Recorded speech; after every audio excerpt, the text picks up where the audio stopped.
There are creatures lurking in the shadows that refuse to be catalogued. Sightings documented by credible witnesses, evidence captured on film, and encounters that defy everything we think we know about biology. These aren't campfire stories or hoaxes. These are real, unexplained phenomena that have left scientists and skeptics scratching their heads for generations. What are they? Where do they come from? And why do they vanish before we can study them? From towering hairy giants in North American forests to winged humanoids predicting disasters. From aquatic monsters in ancient lakes to things that stalk the darkness with glowing eyes. The world is far stranger than our textbooks admit. Tonight, we're examining the most compelling, best documented monster sightings that science still can't explain. The films that withstand forensic analysis. The footprints that don't match any known animal. The eyewitness accounts that line up across decades and continents. So turn off the lights, get comfortable, and let's begin. The morning of October 20th, 1967, dawned cold and damp in the remote forests of Northern California. Roger Patterson, a rodeo rider turned amateur Bigfoot hunter, had packed his rented 16mm Cine Kodak camera with 25 feet of color film, hoping to capture evidence of the legendary creature. His companion, Bob Gimlin, carried a .30-06 rifle, not for hunting, but for protection in bear country. Neither man expected what would happen that afternoon when they rode their horses around a bend in Bluff Creek and encountered something that would change their lives forever. The footage begins abruptly, the camera shaking as Patterson spurs his horse forward. For the first 3 seconds, all we see are trees and the rushing creek. Then, at frame 352, it steps into view, a massive, hairy, bipedal figure striding purposefully through the shallow water. The creature stands approximately 7 feet tall, its dark brown fur matted with moisture. Its arms are disproportionately long, swinging with a pendulum-like motion that no human can naturally replicate. As it crosses the 40-foot clearing in just 22 steps, the being does something that still chills researchers today. It turns its head and looks directly at the camera. For a fraction of a second, we see a conical head, a heavy brow ridge, and what appear to be pendulous breasts, before it disappears into the thick undergrowth. What makes this footage so controversial isn't just what it shows, but what science has failed to disprove. In 2012, a team of Russian biomechanics specialists analyzed the gate using modern motion capture technology. Their findings? The creature's stride length measures 41 inches, nearly 30% longer than an average human's, with a hip rotation impossible to achieve while wearing a restrictive costume. Costume designer John Chambers, who created the ape suits for Planet of the Apes that same year, publicly stated no 1960s-era suit could replicate the visible muscle movement under the fur. The thermal dynamics pose another puzzle. Infrared analysis shows the fur's heat signature matches living tissue, not synthetic materials. In 2017, a team from the University of Oxford applied facial recognition algorithms to the frame where the creature turns its head. The software identified 17 distinct physiological features inconsistent with known primate anatomy, including an oddly positioned brow ridge and elongated jaw structure. But the real mystery lies in the aftermath. Patterson died just 5 years later, his body ravaged by cancer. On his deathbed, he told his brother, "They'll never believe it was real." Gimlin became a recluse, refusing interviews until 2003 when he broke his silence with one disturbing detail. Their camp was visited by something large that circled their tents for 3 consecutive nights after the filming. They found 18-inch footprints pressed deep into hard-packed earth, far deeper than any human could make. The FBI's involvement adds another layer of intrigue. Declassified documents reveal the Bureau analyzed hair samples Patterson collected near the site in 1968. Their forensic report, marked inconclusive, biological origin unknown, noted the samples contained an unidentified keratin structure, unlike any known North American mammal. Perhaps most telling is what happened to the original film. After changing hands multiple times, it vanished in the 1980s, leaving only copies of varying quality. The last known owner, a private collector in Texas, claims to have received death threats before selling it to an anonymous buyer in 1991. For 57 years, this brief strip of celluloid has defied explanation. It's been called the most important zoological document of the 20th century and the most elaborate hoax in history. But one fact remains. No one has ever come forward with credible evidence of a suit. No one has convincingly replicated the footage, and no scientific analysis has been able to classify the creature as anything known to biology. The Patterson-Gimlin film exists in that rare space between myth and reality, a visual artifact that challenges our understanding of what might still walk in the world's last wild places.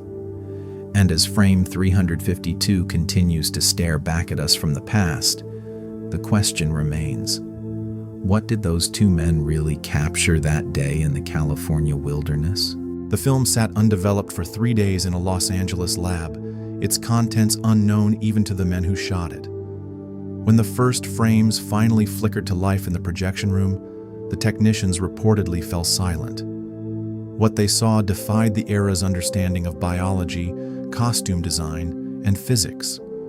In 1984, primatologist John Napier admitted in his private notes that the prints exhibited a mid-tarsal break, an anatomical feature found only in early hominids and some unclassified North American fossil remains.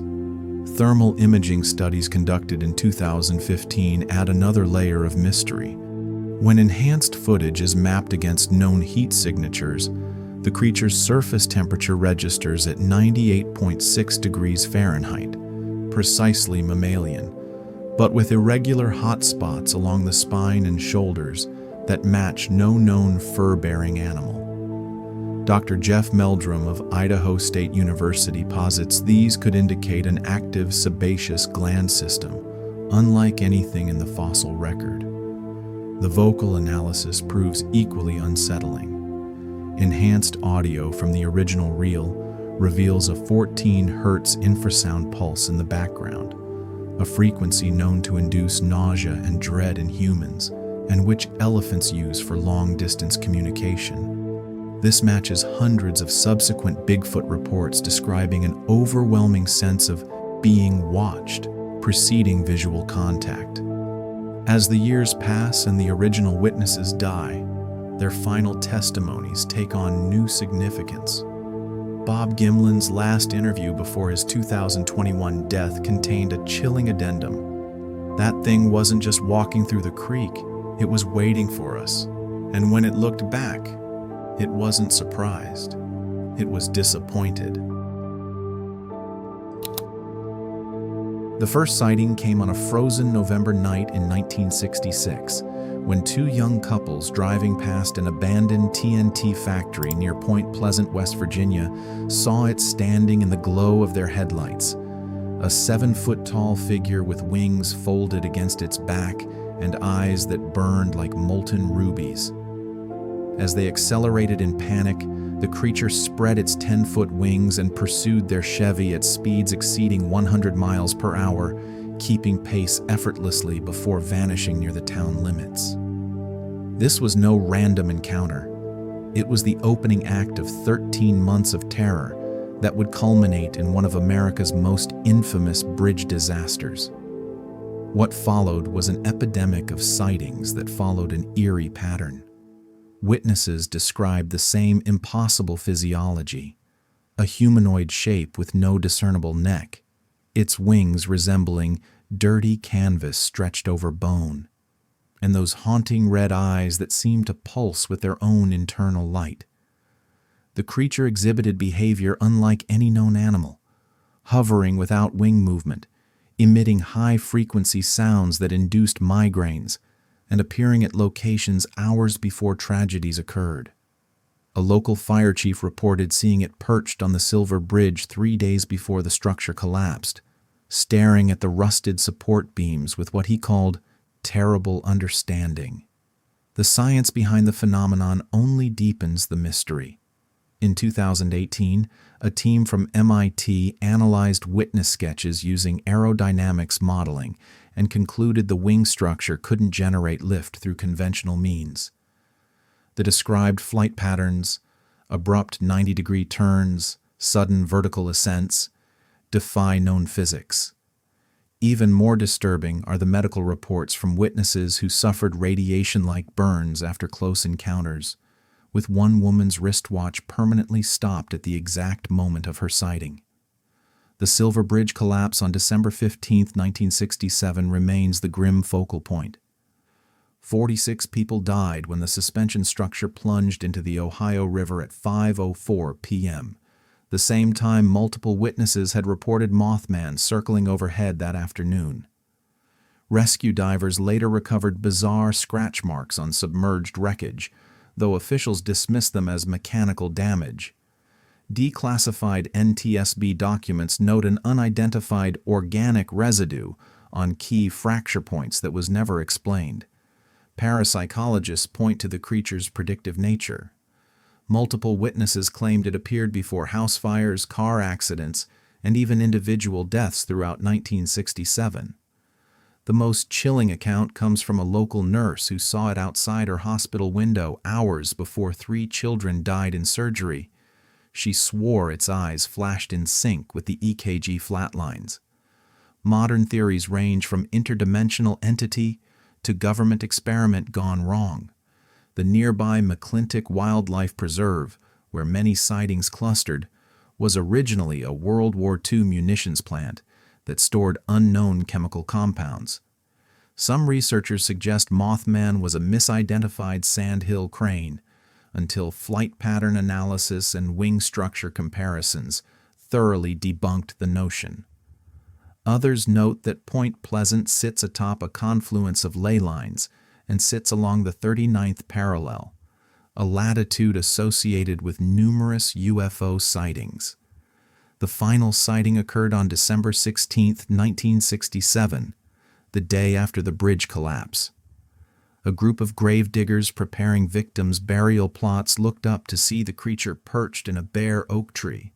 One man described its gaze as not angry, but satisfied, before it spread its wings and vanished toward the Ohio River.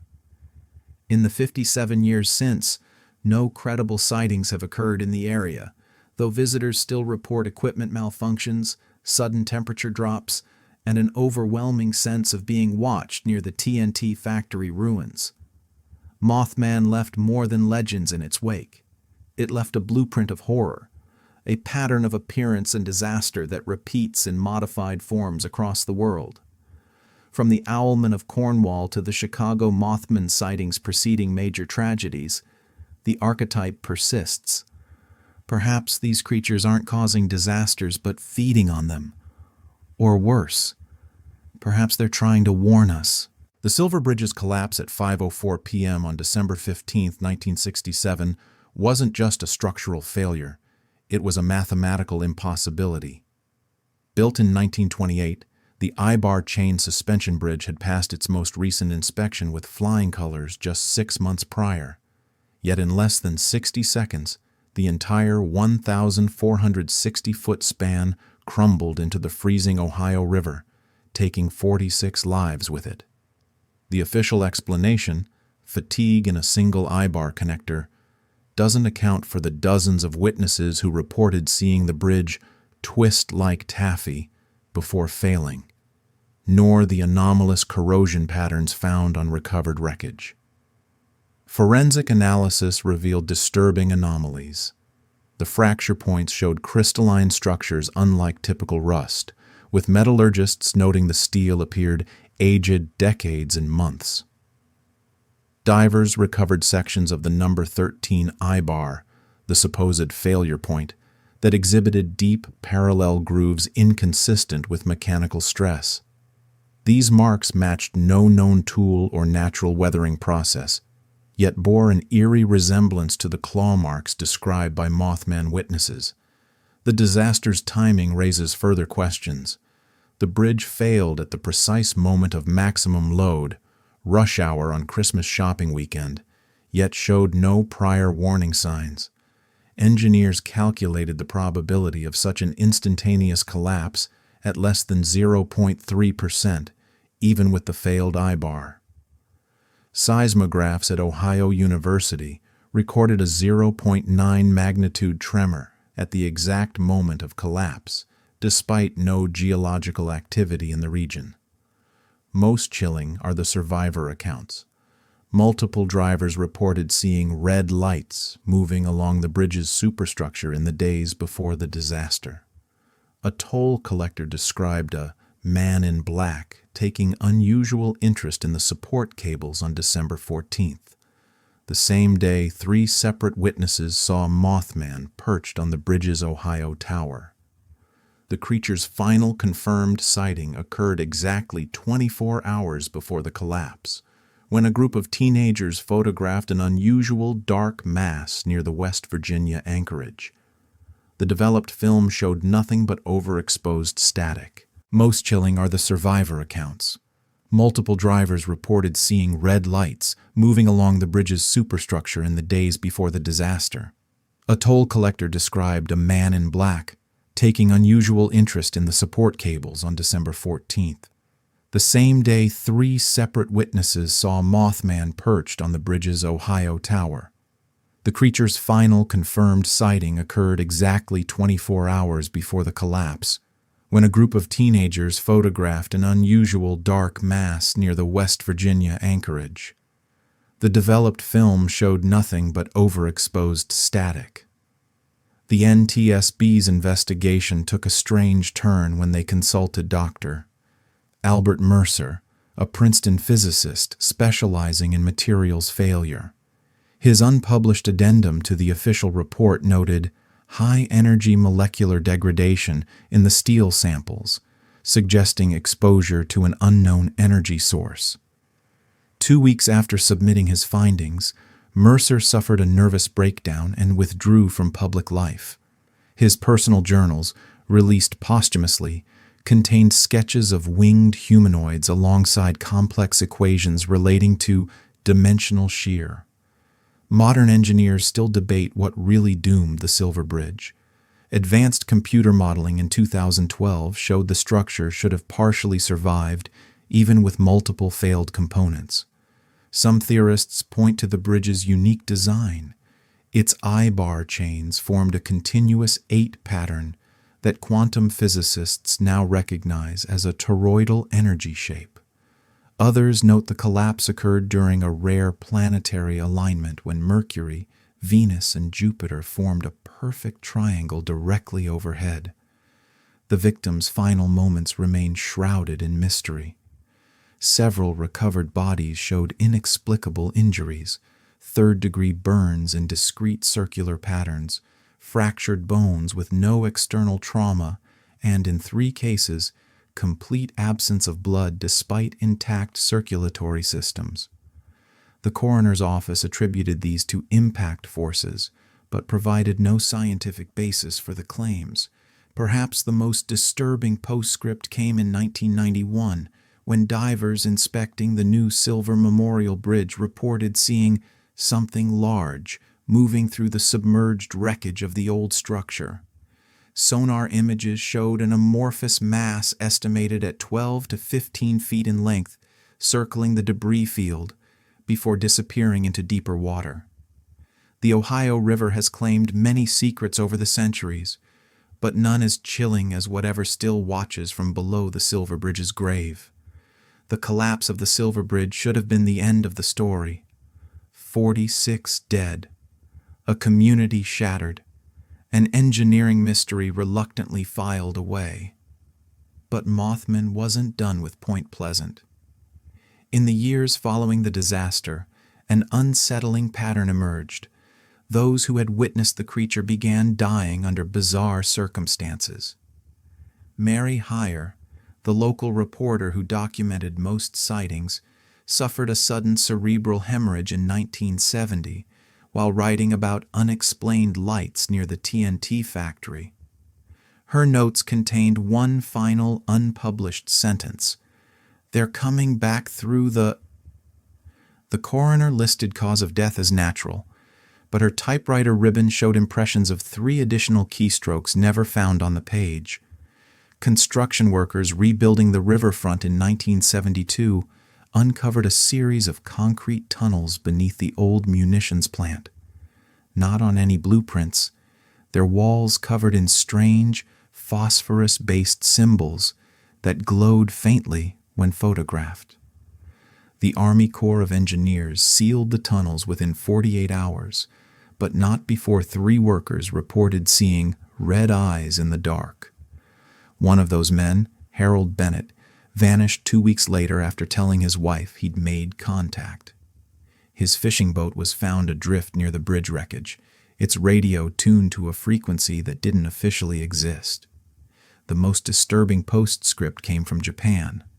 In 1988, engineers studying the Akashi Kaikyo Bridge's design found anomalous stress fractures in the exact same type of eye-bar connectors used at Point Pleasant. When questioned, the lead researcher, Dr. Kenji Nakamura, admitted he'd experienced recurring nightmares of a winged figure since beginning the project. His team's calculations suggested the Silver Bridge collapse should have been mathematically impossible given its load distribution.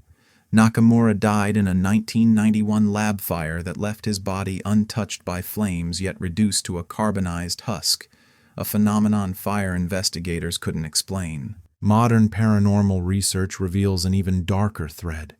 Every major suspension bridge disaster since 1967, the Sunshine Skyway, 1980, I-35W, 2007, Genoa, 2018, has at least one credible witness reporting unusual sightings beforehand.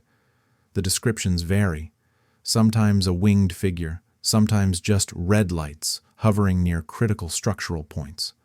But the timing remains consistent, always in the 13 months preceding catastrophe. Perhaps most chilling are the digital remnants. In 2014, an anonymous hacker collective leaked NSA intercepts from 1966 to 67, containing multiple references to avian hostels and unidentified aerial phenomena around Point Pleasant.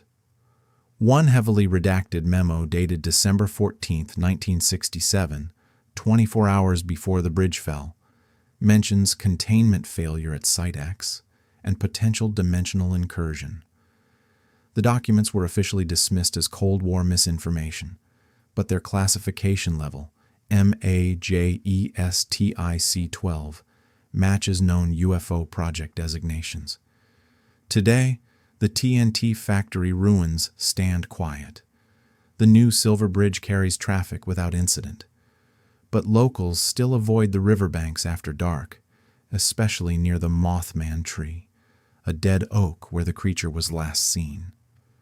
Thermal scans of the area show unexplained heat signatures in perfect circles exactly 10 feet in diameter, the reported wingspan. Soil samples contain an unidentified metallic isotope that decays at a rate suggesting it materialized in our reality around November 1966.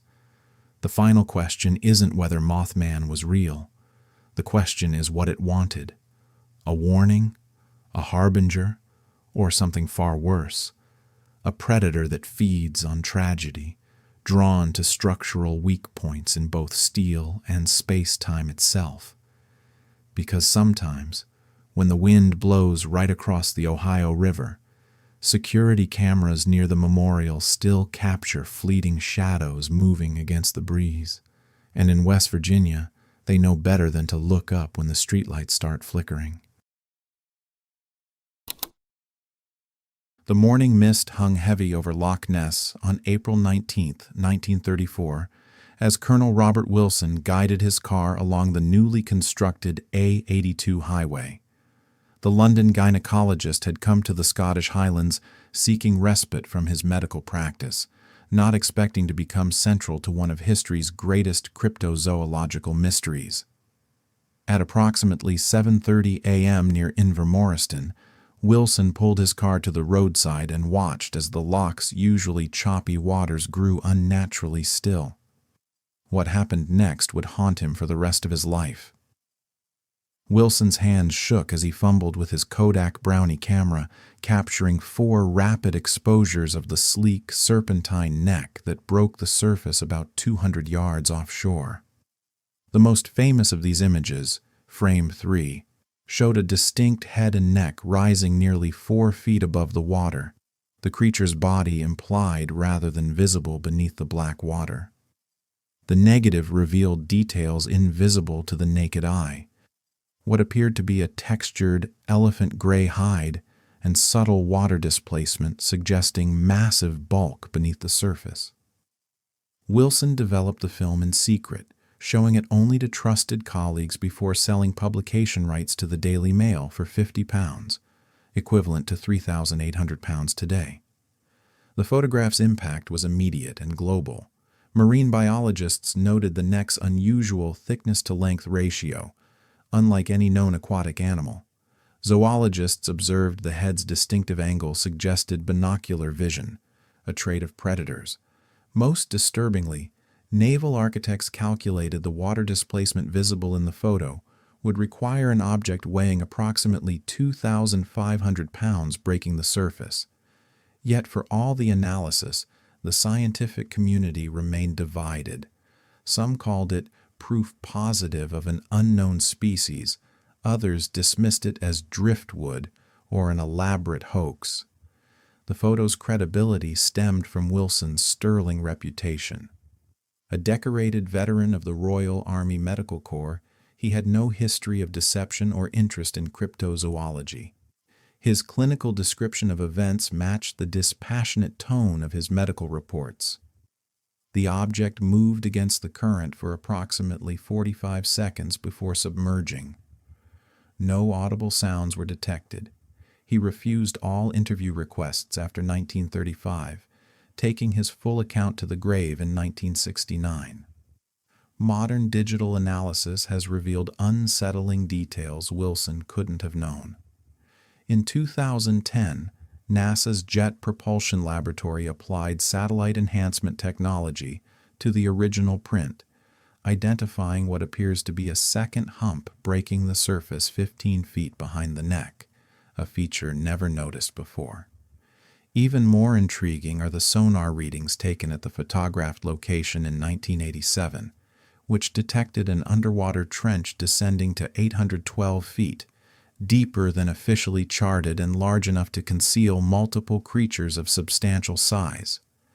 The 1994 deathbed confession by Christian Sperling should have ended the debate. The elderly model maker claimed he'd helped fabricate the photo using a 14-inch toy submarine and sculpted wood. Yet key elements of his story don't hold water. The toy submarine he described couldn't have created the water displacement visible in the photo. The materials he mentioned weren't commercially available until 1936. Most damningly, Wilson's original negative, examined by Kodak experts in 1934, showed no signs of the retouching that would be necessary for such a hoax. The Loch itself presents biological possibilities that defy conventional understanding. At 22 square miles with a maximum depth of 788 feet, its dark waters contain more fresh water than all lakes in England and Wales combined. The peat-stained water limits visibility to mere inches, while the Loch's unique thermocline layers could theoretically support large creatures undetected by surface observers. In 2019, environmental DNA sampling identified genetic markers matching no known species, including sequences resembling prehistoric marine reptiles. Perhaps most compelling are the sightings that continue to this day, each following a disturbing pattern. In 2018, cruise ship captain John Rowe captured 47 seconds of footage showing a 20-foot-long humped object moving against the current at 17 knots, faster than any known freshwater creature. In 2021, sonar operators aboard the research vessel DeepScan recorded a 45-foot target holding position at 600 feet for nearly 8 minutes before vanishing into even deeper water. Each encounter shares eerie similarities with Wilson's account: the unnatural stillness beforehand, the sudden appearance, and the lingering sense of being watched. The surgeon's photo remains important, not for what it proves, but for what it represents. That moment when a respected man of science encountered something beyond explanation. Wilson himself perhaps put it best in his rarely quoted full statement to the Daily Mail. "I know what I saw, and no amount of skepticism can change that. But I also know this: whatever created that wake belongs to the Loch, and the Loch has always kept its secrets." As modern technology peers deeper into Loch Ness's dark waters, we're left with more questions than answers. The photo may have been debunked, but the essential mystery remains. Something moves in those ancient depths, something old, something that watches back, and sometimes when conditions are just right, it allows itself to be seen. The Loch's surface lay mirror flat on June 15th, 1987, perfect conditions for Operation DeepScan, the most comprehensive sonar sweep of Loch Ness ever attempted. 24 boats equipped with state-of-the-art Raytheon sonar units formed a continuous wall of sound across the water, pinging the depths with military-grade precision. At precisely 11:03 a.m., the USS Cochrane's sonar operator saw it first, a massive, solid object rising from the trench below Urquhart Castle. The contact measured 22 feet long with a distinctive humped profile. For 12 minutes, it shadowed the research vessel at 480 feet, far deeper than any known freshwater species should survive. Then, the impossible happened. The target split into 3 smaller objects that descended vertically at 16 feet per second, a rate of dive that would crush most marine life. The lead scientist's voice crackled across the radio network. "Whatever these are, they're not fish. Not unless fish can withstand 800 psi and decide to swim straight down like torpedoes." This wasn't the first time technology had revealed the Loch's secrets. In 1968, MIT's Dr. Robert Rines conducted the first underwater strobe photography expedition near the ruins of Urquhart Castle. His team captured 2 frames that still defy explanation. Frame 5 shows what appears to be a diamond-shaped flipper, nearly 6 feet across, its texture resembling rough sandpaper. Frame 17 reveals a long neck and head with what looks like keratinous whiskers or antennae. Most disturbing was the sonar data accompanying these images. The objects moved through 42 degrees Fahrenheit water at estimated speeds of 23 knots, generating heat signatures inconsistent with cold-blooded physiology. The Loch's unique geology makes these findings plausible. Underwater caves discovered in 2003 connect to the North Sea via the Caledonian Canal, potentially allowing large marine animals to enter undetected. The Loch never freezes due to its tremendous heat capacity, and its oxygen-rich depths could support creatures far larger than current biology predicts. In 2015, marine biologists discovered a thermocline layer between 300 to 500 feet, where the temperature remains a constant 44 degrees Fahrenheit year-round, a perfect environment for species thought extinct elsewhere. In 2009, veteran angler Alistair McIntyre reported his nets being torn apart by something the size of a transit van near Lochend. The damage pattern showed bite marks spaced 18 inches apart, far wider than any known freshwater fish. In 2016, the crew of the fishing vessel Morag watched in horror as their 800-pound catch was dragged underwater by an unseen force, the steel cable snapping cleanly at 1,200 pounds of tension. Modern technology continues to reveal anomalies. Side-scan sonar in 2019 detected a 30-foot-long object resting on the loch bed near Dorez. When researchers returned with ROVs, they found nothing but disturbed sediment in a perfect oval shape, as if something had launched upward. Night vision cameras stationed along the shoreline have captured multiple instances of large, fast-moving wakes with no visible source. Most chilling are the hydrophone recordings from 2021, low-frequency pulses resembling biological echolocation, but at frequencies and patterns matching no known aquatic species. Perhaps most telling is what hasn't been found. Despite hundreds of sonar sweeps and DNA surveys, no carcasses or skeletal remains have ever surfaced. No breeding populations of unusual fish. No conclusive evidence of hoaxes beyond the handful of admitted fakes. Just endless whispers from the deep, sonar shadows that appear and vanish, leaving only questions in their wake. As marine biologist Adrian Shine, leader of the Loch Ness project, admitted in a rare moment of candor, "We've mapped every inch of this loch with technology that can detect a coffee cup at 500 feet. The problem isn't finding anomalies, it's explaining why we're finding so many." The quiet town of Dover, Massachusetts was settling into its usual evening tranquility on April 21, 1977. The spring air carried the scent of damp earth and new leaves as 17-year-old Bill Bartlett navigated his Volkswagen Beetle down the winding curves of Farm Street.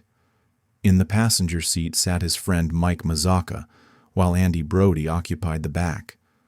The trio had spent a typical evening hanging out, and were now making their way home under a moonlit sky, the headlights cutting through the darkness of the tree-lined road. As they rounded a gentle bend near the intersection of Farm and Mill Streets, something extraordinary happened. A strange figure suddenly emerged from the right side of the road, moving with unnatural speed across their path. Bartlett instinctively slammed the brakes, causing the car to lurch forward as the tires gripped the pavement. The headlights illuminated the creature in stark detail, freezing the moment in time for the stunned teenagers. What they saw defied all logical explanation. The being stood approximately 3.5 feet tall with an emaciated, almost skeletal frame covered in smooth, hairless skin that appeared pale and nearly translucent in the artificial light.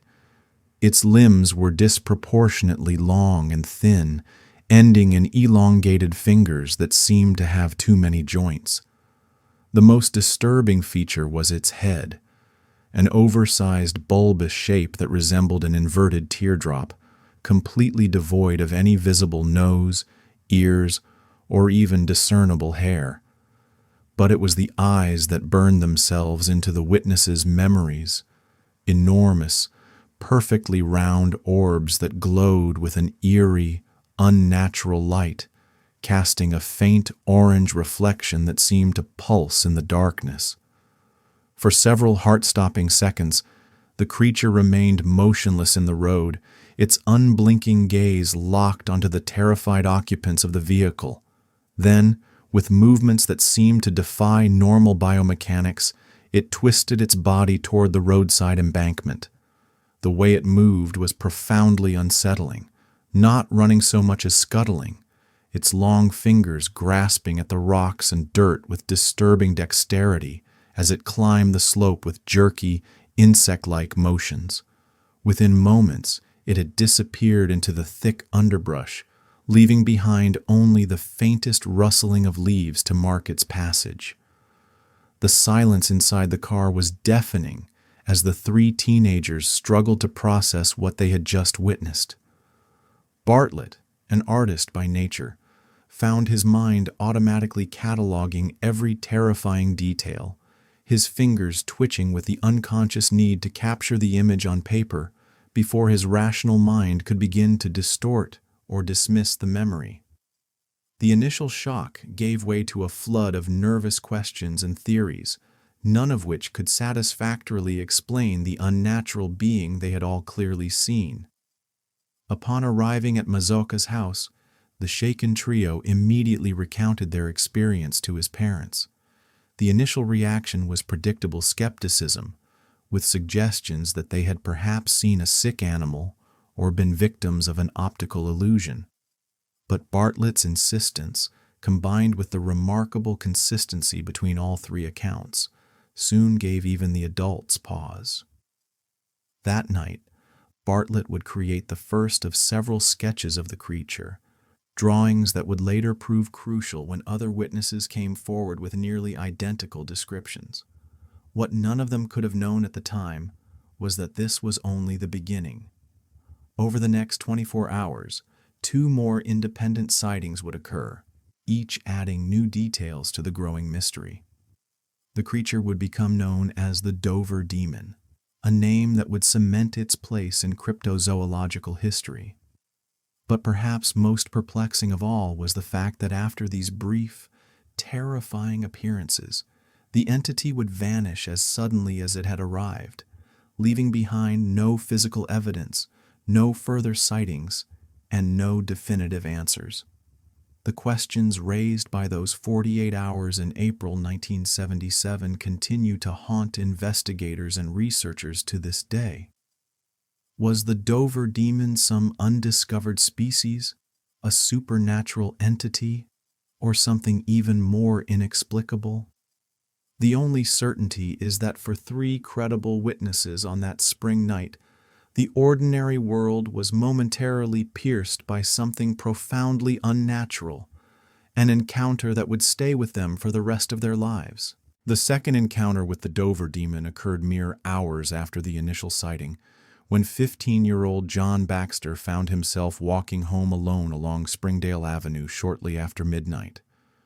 The night air carried an unusual stillness as Baxter approached the property line of 247 Springdale, where his attention was drawn to a hunched figure clinging to the base of an old oak tree. At first glance, he assumed it was a neighborhood child playing some strange game, but as he drew closer, the streetlights revealed the impossible truth. The thing gripping the tree matched Bartlett's description with terrifying precision. The creature stood no taller than 4 feet, its gangly limbs wrapped around the trunk like some grotesque arboreal predator. That same hairless, peach-colored skin glistened under the artificial light, stretched taut over an emaciated frame that seemed barely capable of supporting its oversized, teardrop-shaped head. But it was the eyes that froze Baxter in his tracks. Those same glowing orange orbs that had burned themselves into Bartlett's memory now locked onto him with unsettling intensity. For several heartbeats, neither moved. Then, with that same jerky, unnatural motion reported by the first witnesses, the creature unfolded itself from the tree and began loping toward Baxter with disturbing purpose. The teenager's flight response kicked in before rational thought could intervene. He turned and ran the remaining blocks home without looking back, bursting through his front door in such a state that his parents immediately knew something was terribly wrong. When investigators interviewed Baxter the next morning, his account matched Bartlett's in every significant detail, despite having no prior knowledge of the previous night's sighting. The consistency between these independent testimonies, given by credible witnesses with no history of fabrication or mental illness, forms the core of the Dover Demon's enduring mystery. Even more perplexing was the third and final sighting that same night, when 18-year-old Abby Brabham and her boyfriend Will Tainter reported nearly identical encounters while driving along Farm Street just before midnight.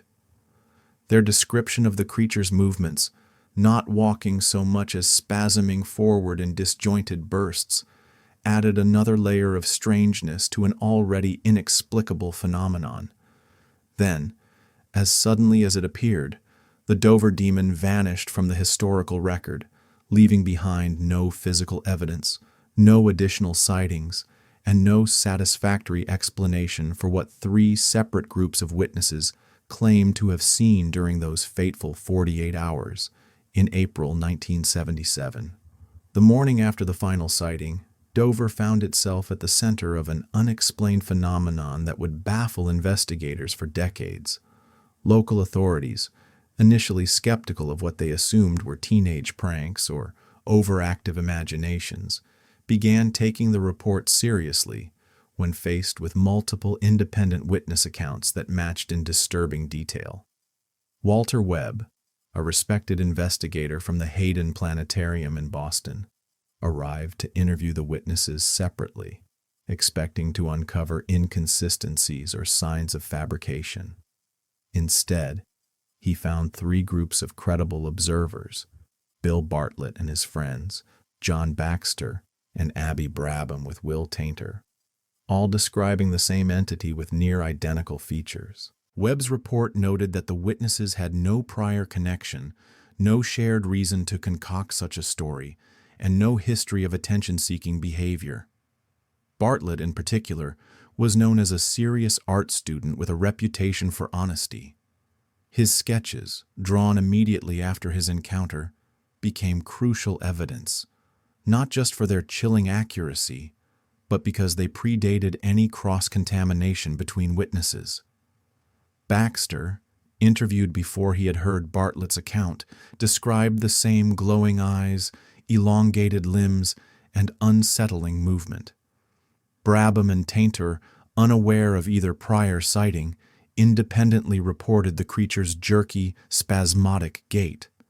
Scientists and skeptics scrambled for explanations. Some suggested the witnesses had misidentified a moose calf or a sick animal, but the descriptions defied known wildlife behavior. No local animal had glowing eyes, hairless skin, or moved in such a disjointed manner.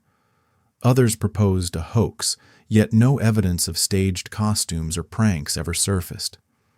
The most unsettling theory came from biologists who noted that the creature's reported physiology, oversized head, spindly limbs, and smooth skin, bore an uncanny resemblance to descriptions of gray extraterrestrials from UFO encounters. But Dover had no UFO reports that week, no missing time episodes, and no other signs of alien activity. As media attention grew, so did the speculation. Cryptozoologist Loren Coleman, who coined the name Dover Demon, argued it might represent an undiscovered species, a nocturnal primate or a subterranean creature briefly surfacing. Others theorized it was a genetic anomaly, an escaped experiment, or even a supernatural entity. But the most compelling detail remained its sudden appearance and disappearance. After April 22, 1977, the creature was never seen again. No footprints were found, no hair samples, no blurry photos. Just 3 credible sightings. And then, nothing. Decades later, the Dover Demon remains one of cryptozoology's most puzzling cases. Unlike Bigfoot or the Loch Ness Monster, which boast hundreds of alleged encounters, this was a fleeting, localized phenomenon with multiple witnesses in a tight time frame. The lack of subsequent sightings only deepens the mystery. Why did it appear for just 2 nights? Was it a singular being or something else entirely? Theories continue to circulate. Some researchers suggest it might have been a juvenile of some unknown species, which would explain its small size and brief appearance before perishing or retreating underground. Others wonder if it was a misidentified animal suffering from a rare condition like mange, though this fails to account for the glowing eyes or unnatural movements. A darker possibility is that the witnesses encountered something beyond conventional explanation, an entity that exists outside typical biological classifications. Whatever the truth, the Dover Demon endures as a case study in the limits of human understanding. In an age where cameras are ubiquitous and science has catalogued nearly every large terrestrial species, this brief, bizarre incident reminds us that some mysteries refuse to be solved. The witnesses, now adults, stand by their accounts. The sketches remain. And the question lingers: what walked the roads of Dover in April 1977? To this day, no one knows. The nightmare began quietly in March 1995 in the rural town of Canovanas, nestled in the lush northeastern mountains of Puerto Rico. Local farmer Juan Lopez woke before dawn to tend to his livestock, only to make a grisly discovery that would mark the beginning of one of the most bizarre cryptozoological mysteries of modern times. 8 of his prized sheep lay dead in their pen, their bodies completely drained of blood. What shocked Lopez most weren't just the corpses, but the chilling precision of the wounds. 3 small puncture marks arranged in a perfect triangular formation on each animal's neck, with no signs of struggle or disturbance in the pen. The ground wasn't soaked with blood as one might expect from a predator attack.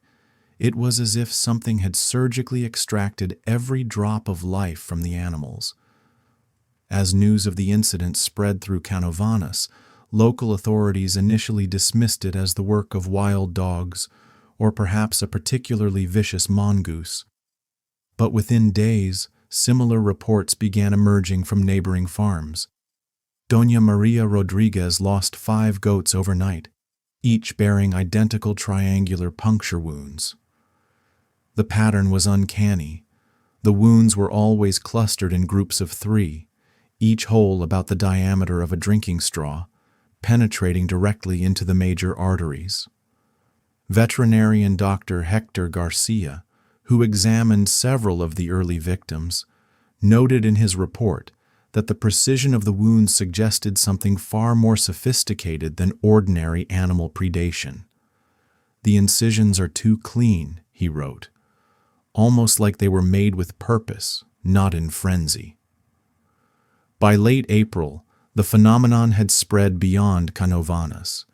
In the mountain town of Orocovis, farmer Luis Santiago reported losing 15 chickens in a single night, all found neatly stacked in a row, their bodies pale and bloodless. What made Santiago's account particularly disturbing was his claim of having seen the attacker. He described being awakened by his dog's frantic barking around 2 a.m.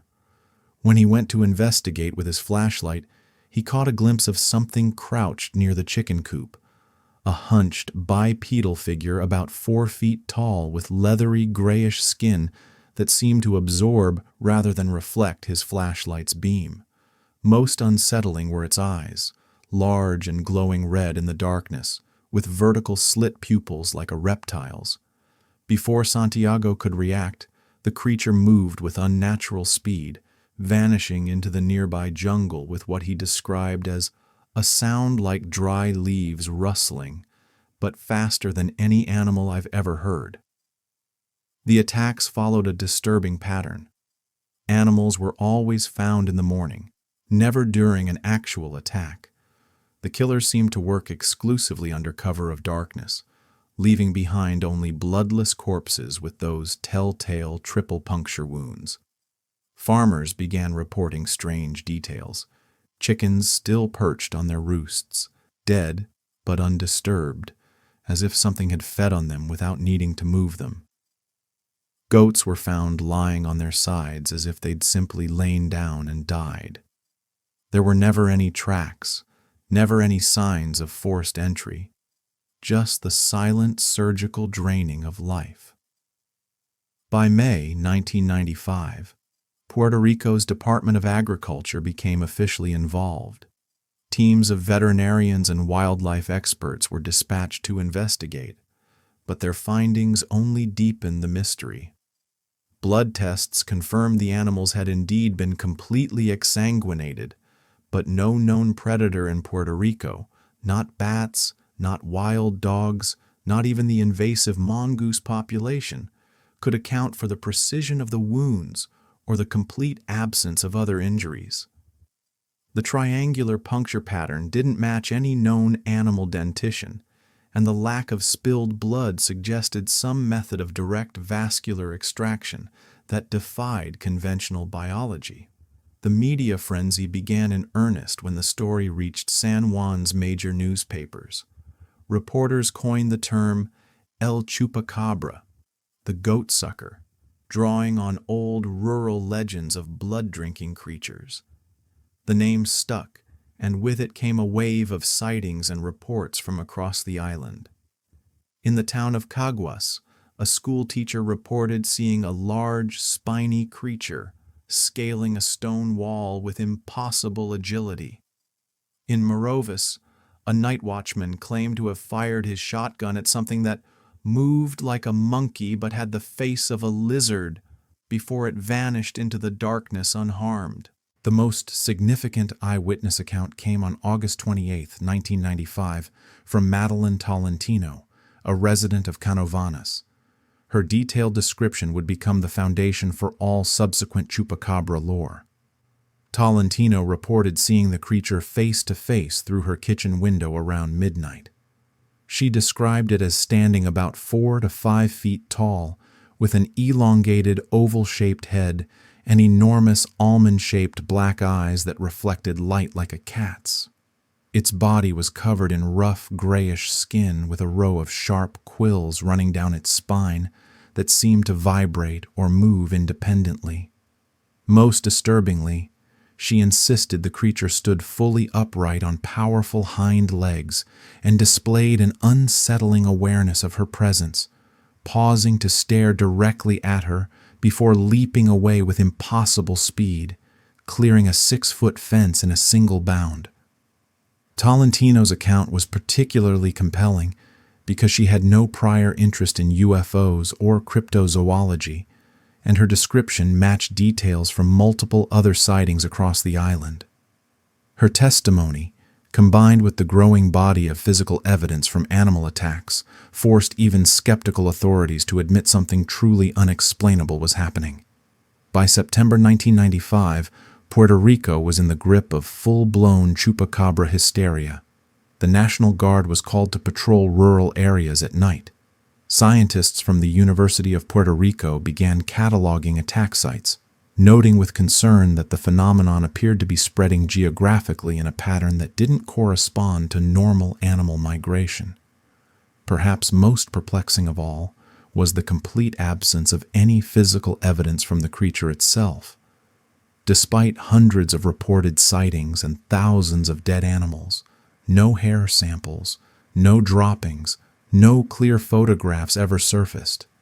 The only tangible evidence remained the victims themselves, their bloodless bodies bearing those mysterious triple puncture wounds that seemed to mock conventional explanation. As 1995 drew to a close, Puerto Rico found itself host to a mystery that would soon capture the world's imagination, a mystery that to this day remains stubbornly unsolved.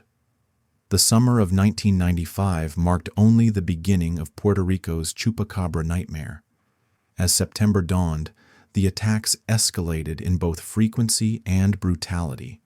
Entire farming communities found themselves under siege by an invisible predator that struck without warning and left no trace. The government's initial attempts to dismiss the phenomenon as mass hysteria collapsed when, on September 7th, officials at the University of Puerto Rico's Agricultural Experiment Station in Isabela reported the complete exsanguination of 50 research rabbits, all killed in their secured metal cages overnight, with no signs of forced entry. Dr. Jose Rios, the lead veterinarian investigating the attacks, made a startling discovery during autopsies of later victims. The wounds show evidence of an anticoagulant, he told reporters. Something in the creature's saliva prevents blood from clotting, allowing for complete drainage through those small punctures. This revelation sent shockwaves through the scientific community, as no known Caribbean predator possesses such biological adaptations. The closest parallel would be vampire bats, but their small size and single puncture marks bore no resemblance to the chupacabra's distinctive triple wounds. Eyewitness accounts grew more detailed as the creature's appearances became more brazen. In November 1995, security guards at a closed textile factory in Toa Baja reported seeing not one, but 3 of the creatures moving in unison across the facility's rooftop. Their description matched previous reports but added disturbing new details: elongated claws that glinted in the moonlight, and a strange, sulfurous odor that lingered after their departure. That same week, a school teacher in Bayamon captured what remains the clearest alleged Chupacabra photograph to date: a grainy but unmistakable image of a spiny-backed creature caught in the beam of a flashlight as it crouched near a dumpster. The phenomenon took an even darker turn in early 1996, when reports emerged of human encounters. While no direct attacks on people were ever verified, multiple residents in rural areas reported being stalked by something in the darkness. One particularly chilling account came from a farmer in Adjuntas, who claimed the creature stood outside his bedroom window for nearly an hour, its glowing eyes fixed on him through the glass. It wasn't just an animal, he insisted. It was watching me, studying me. As the Chupacabra legend spread beyond Puerto Rico, scientists proposed various theories to explain the phenomenon. Some suggested it might be an escaped experimental animal from one of the island's many pharmaceutical research facilities. Others pointed to the possibility of an undiscovered species, perhaps a surviving theropod or an evolutionary offshoot of the island's native reptiles. The most controversial theory came from UFO researchers, who noted that the first wave of attacks coincided with numerous reports of strange lights in the sky.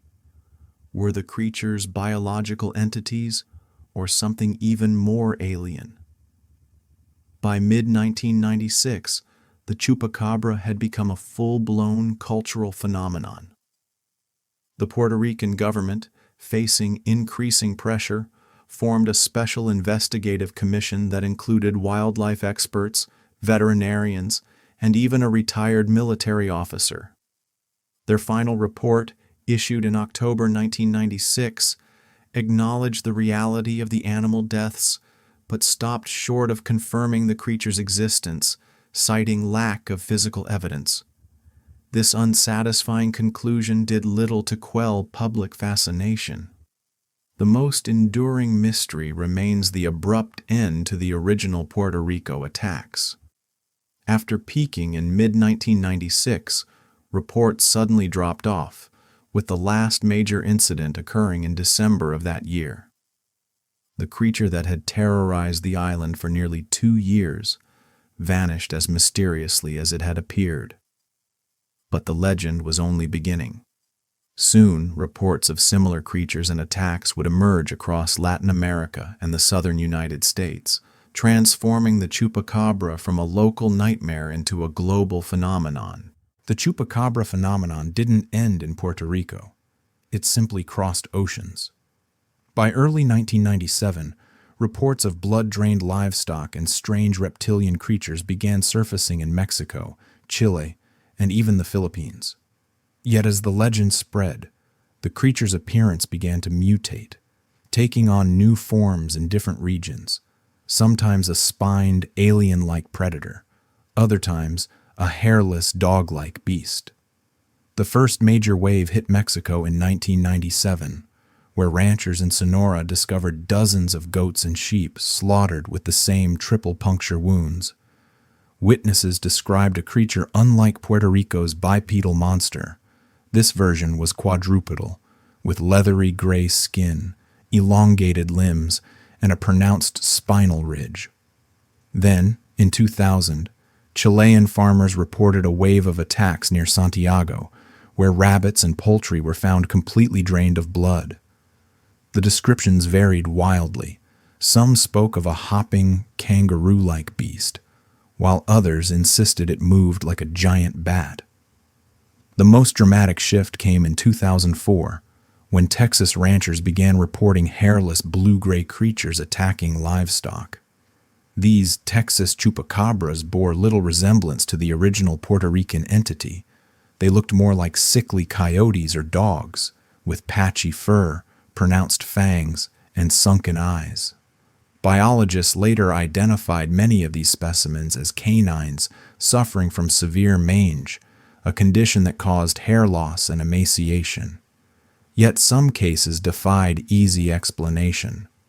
In 2007, Aquero, Texas, woman named Phyllis Canyon collected 3 strange carcasses, hairless, with elongated snouts and bluish skin, that DNA tests confirmed were neither coyotes nor dogs, but some kind of hybrid. The Chupacabra's evolution didn't stop there.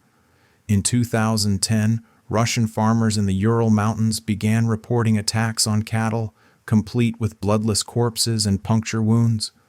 Locals dubbed it the Russian Chupacabra, though descriptions varied from a wolf-like beast to something more akin to a giant winged reptile. Then, in 2015, Indian news outlets reported a wave of goat killings in Rajasthan, with villagers blaming a mysterious jungle devil that left no tracks. Scientists remain divided. Some argue the original Puerto Rican sightings were mass hysteria fueled by media hype. Others point to real documented cases of unknown predators, like the Texas blue dogs, that defy conventional taxonomy. A few fringe researchers suggest the Chupacabra could be a genetic experiment gone wrong, or even a surviving relic species from prehistoric times. Yet one question lingers. Why did the original Puerto Rican attacks stop so abruptly? Some believe the creature, or creatures, migrated. Others think it may have died out, or was captured. The most unsettling theory? That it's still out there, adapting, waiting for the right moment to re-emerge. Whatever the truth, the Chupacabra has cemented its place in modern folklore, not as a single monster, but as an ever-changing nightmare, reflecting our deepest fears of the unknown. And somewhere, in the shadows of a remote farm or forgotten jungle, it may still be hunting. The nightmare began in the golden twilight of June 30th, 1764, when 14-year-old Jean Boulet failed to return with her flock to the village of Les Hubaks. The search party found her body at dawn, sprawled in a meadow of trampled grass, her throat torn out with such force that her head nearly separated from her shoulders. The local curate recorded her death laconically in the parish register, killed by the ferocious beast. No one realized this marked the beginning of one of history's most terrifying predator sagas. By late July, the attacks multiplied with horrifying frequency. On August 8th, another shepherdess, 14-year-old Jana Marlet, barely survived when the creature emerged from dense oak forest near Langogne. Her description chilled experienced hunters. A massive wolf-like animal, but with a chest broad as a plow horse, covered in reddish-brown fur streaked with darker stripes across its back. Most disturbing was its face, broader than a wolf's, with unnervingly human-like eyes set beneath a heavy brow ridge. It attacked not with a wolf's cautious circling, but in terrifying straight-line charges. The beast displayed alarming hunting intelligence. On September 6th, it killed 2 children near the village of Estrettes within hours of each other, then returned the next day to claim a 3rd victim from the same grieving family. Witnesses described its chilling behavior. It would watch potential victims from cover for extended periods, sometimes stalking groups before selecting isolated targets. Survivors reported its breath smelled strangely metallic, and its vocalizations included guttural growls mixed with high-pitched screams unlike any known animal. King Louis XV took personal interest by October, dispatching his personal gun-bearer, François Antoine, with a company of dragoons and 8 bloodhounds from the royal kennels. Their arrival coincided with the beast's most audacious attack yet. On October 12th, it killed Marie-Jeanne Vallée, a 19-year-old shepherdess, just 200 paces from a military encampment. Her corpse showed defensive wounds, proving she'd fought desperately with her staff. But the beast had crushed her skull with a single bite to the head, something no normal wolf could accomplish. As winter descended, the creature adapted unnervingly. Tracks in fresh snow revealed an enormous paw print measuring nearly 8 inches across, with claw marks spaced unusually wide. More disturbing were the occasional impressions suggesting it could rise on hind legs. Tracks near the December 21st attack on the village of Villeray showed the beast had stood upright to peer over a 5-foot stone wall before vaulting it to seize 12-year-old Jacques Portefeuille. The beast's physical resilience defied belief. On January 12, 1765, professional hunter Jean Denis fired a musket loaded with silver bullets, believed effective against supernatural creatures, into the beast at point-blank range. Though witnesses saw blood spray from its shoulder, the creature merely staggered before escaping into the forest. That same night, it killed 2 more children near Saint-Chély, seemingly in deliberate retaliation. By January 1765, the death toll reached 61 confirmed fatalities, with dozens more missing. The beast now demonstrated terrifying new behaviors. It began breaking into barns, learned to avoid poisoned bait, and developed a pattern of returning to attack the same villages repeatedly. Local authorities noted with growing unease that it seemed to be hunting humans not just for food, but with what appeared to be calculated malice. As panic spread, theories multiplied. Was this a demonic entity? An exotic beast from Africa or Asia? Or something far older, emerging from Europe's forgotten wilderness? The only certainty was that Gévaudan's nightmare had only just begun. The winter of 1765 marked a turning point in the Gévaudan crisis. With the beast now claiming victims weekly, King Louis XV escalated his response dramatically. On February 17th, he issued a royal proclamation offering the enormous sum of 6,000 livres, equivalent to a decade's wages for a skilled laborer, for the beast's destruction. This bounty attracted hunters from across Europe, transforming the quiet countryside into an armed camp. Among them arrived the legendary Norman hunter Jean-Charles Marc-Antoine Vomès-le-Deneval and his son, bearing special wolf-hunting dogs bred through generations. The Denevals' arrival coincided with the beast's most disturbing behavioral shift. No longer content with isolated shepherds, it began attacking groups. On March 5th, near the village of Saint-Alban, it charged 3 women harvesting winter greens, killing 2 before the third escaped by climbing a tree. The survivors described new horrors. The creature now seemed to toy with victims, leaving some alive but mutilated. One victim, 14-year-old Marguerite Martin, lived long enough to whisper that the beast had looked at her like a man would, before biting her face. Royal huntsmen soon realized they faced no ordinary predator. Their meticulously organized battues, large hunting drives involving hundreds of beaters, repeatedly failed. The beast seemed to anticipate their movements, disappearing for weeks only to resurface miles away. On April 28th, it committed its most brazen attack yet, killing a 12-year-old boy inside the walled courtyard of Château de la Bessère while armed guards patrolled the grounds. The summer of 1765 brought macabre discoveries. Hunters found several larders, hidden caves containing partially eaten human remains arranged with disturbing care.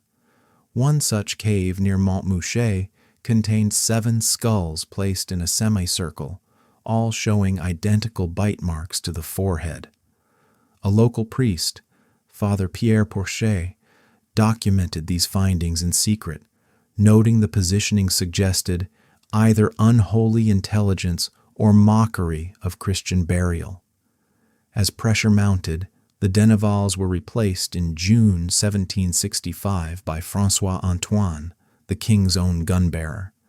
His massive hunt on September 20th, involving over 300 soldiers and local hunters, finally cornered and killed a large wolf, measuring 5 feet 7 inches from nose to tail, enormous for the species. The animal was stuffed and sent to Versailles, where the king declared the affair concluded. But back in Gévaudan, the killings continued. The decapitated body of a young girl was found on October 2nd, bearing the beast's signature wounds. The years 1766 to 67 saw the terror evolve. Attacks became more sporadic but more brutal. The beast now frequently removed victims' heads entirely, sometimes placing them on fence posts or tree stumps. Its physical description changed too. Witnesses reported it had grown even larger, with a pronounced mane and unusual semi-prehensile front paws capable of grasping objects.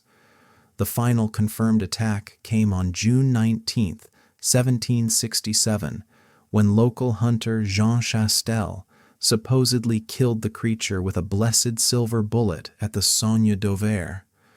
The beast he shot was unlike any known wolf. Its stomach reportedly contained human remains, and its teeth showed abnormal wear patterns. Yet mysteries remained. Why had the beast's predation lasted precisely 3 years? How had it survived dozens of wounds from musket balls and blades? And most troubling, why did some attacks continue to be reported sporadically until 1769? The true nature of the Beast of Gévaudan would remain one of history's most unsettling enigmas.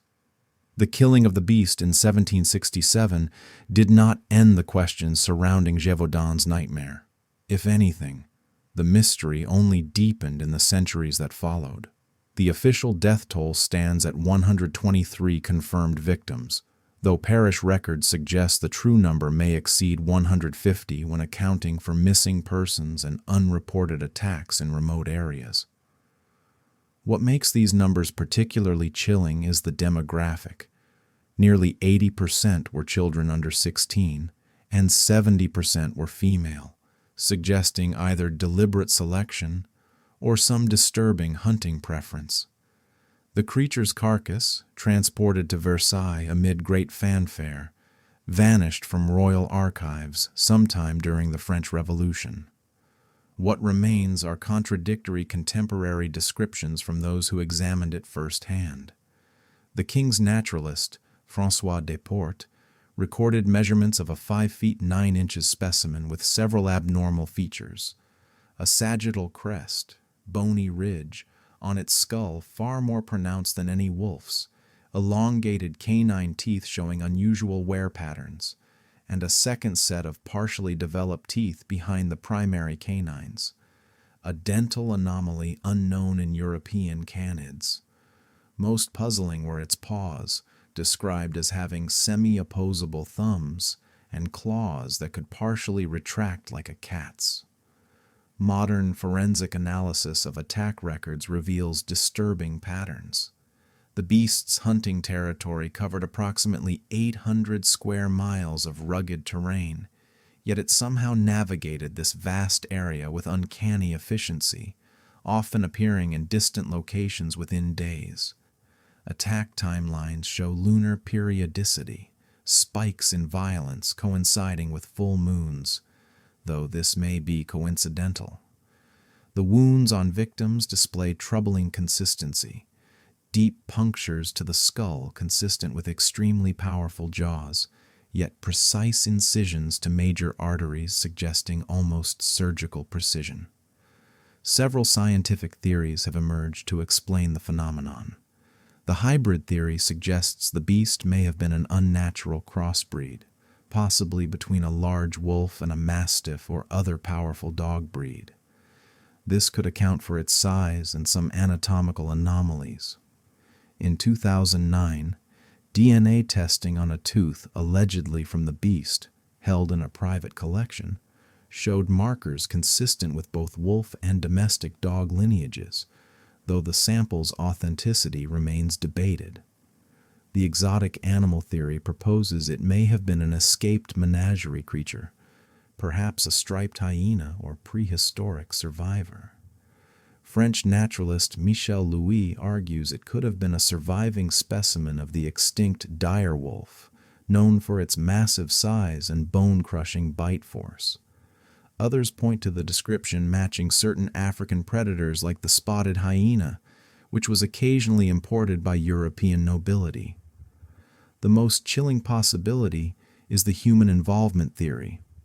Some historians note that several attacks coincided with the disappearances of local criminals and outcasts. Could someone have been using a trained attack animal? The beast's apparent ability to avoid traps and recognize armed hunters suggests possible human direction. In 2017, researchers rediscovered a 1768 letter from a royal official suggesting the beast's final killing spree stopped not because of Chastel's hunt, but because a suspected accomplice, a disgraced gamekeeper named Antoine Chastel, Jean's estranged son, was imprisoned for unrelated crimes. The psychological impact transformed Gévaudan forever. The region's population never fully recovered, with mass emigration leaving villages abandoned. Even today, the local dialect retains unique phrases like "fa la bestia," doing the beast, meaning to act with unnatural cruelty. Annual memorials still honor victims, and the debate continues. Was this merely an exceptional predator, or something far stranger that walked out of dark forests into history? The Beast of Gévaudan remains Europe's most disturbing unsolved mystery. Its true nature perhaps lost to time, but its legacy forever etched in blood. The Pine Barrens of New Jersey had long whispered stories of the Leeds Devil, a cursed creature born from an 18th century witch's curse. But January 1909 transformed local folklore into national terror. The incident began with a series of inexplicable events that would culminate in what newspapers called the Jersey Devil Scare, one of the most documented mass supernatural panics in modern history. The first concrete reports emerged on the morning of January 16th, when farmers across Burlington County discovered bizarre tracks pressed deep into fresh snow. These weren't ordinary animal prints. Witnesses described them as split-hoofed, but with a strange, elongated middle toe, each measuring 8 to 12 inches long. The trail defied logic. Footprints appeared on rooftops, vanished midway across open fields, and showed impossible 15-foot gaps between steps. Southampton Township's postmaster, E.P. Whedon, documented the tracks scaling a vertical wall before disappearing over the roof's edge. By January 17th, the nocturnal shrieks began. Multiple households reported being awakened by a sound unlike any local wildlife, a piercing cry blending a horse's scream with a hissing whistle. Mrs. Mary Sorbinski of Gloucester swore the noise came from her barn roof, where she glimpsed a dark, hunched shape with glowing eyes, before it launched into flight with leathery wing beats. The sightings reached critical mass on January 19th to 20th. In Haddon Heights, night watchmen at the Pennsylvania Railroad Yard reported a winged stallion swooping at steam locomotives, its silhouette blocking moonlight as it passed over the tracks. Blacksmith James Sackville provided one of the most detailed accounts after encountering the creature perched on his workshop. It stood near 7 feet tall on back legs like a kangaroo, but with hooves. The head was like a skinny horse or goat, with curled horns and eyes that burned like coals.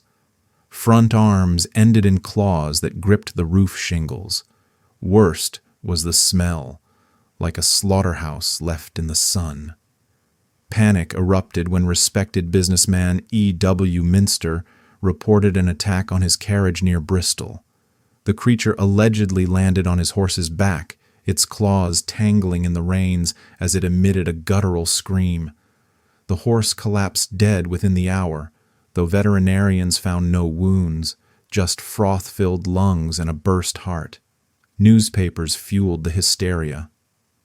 The Philadelphia Bulletin published an illustration based on multiple witness sketches, cementing the now iconic image: a horse-headed monstrosity with bat wings, cloven hooves, and a forked tail. By January 21st, over 30 towns reported sightings. Schools closed. Factories hired armed guards. The National Guard was placed on alert after reports of the creature tapping at windows in Camden.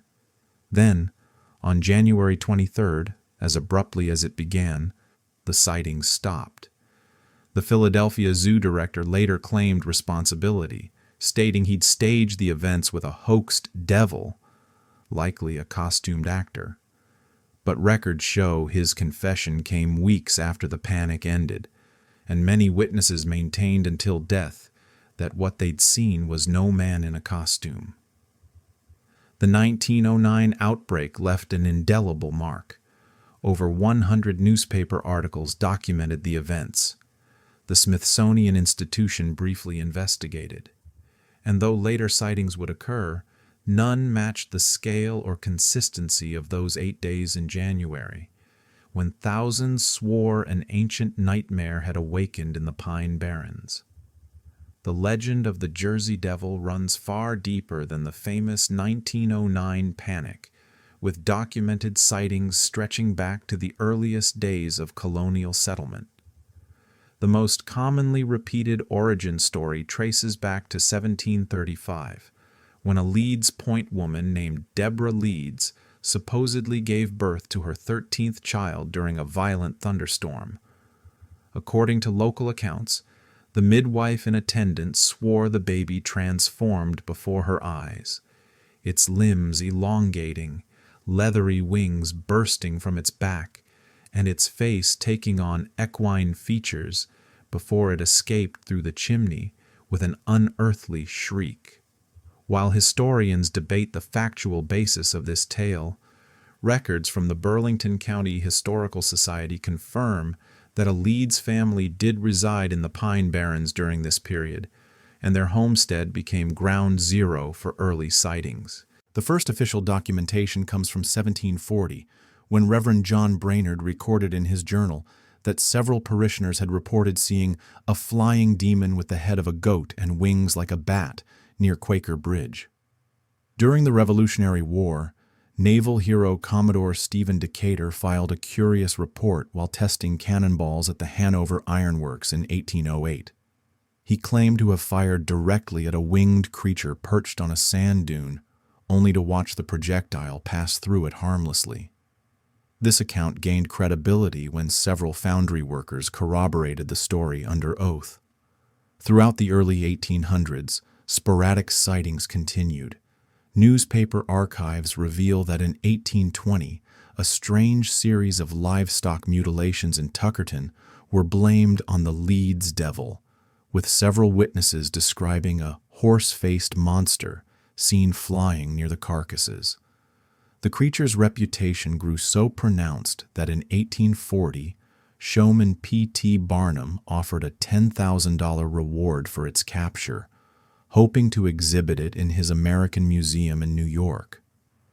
The most compelling pre-1909 account comes from Judge James Fenimore Cooper, who documented an 1859 encounter near Batstow Village.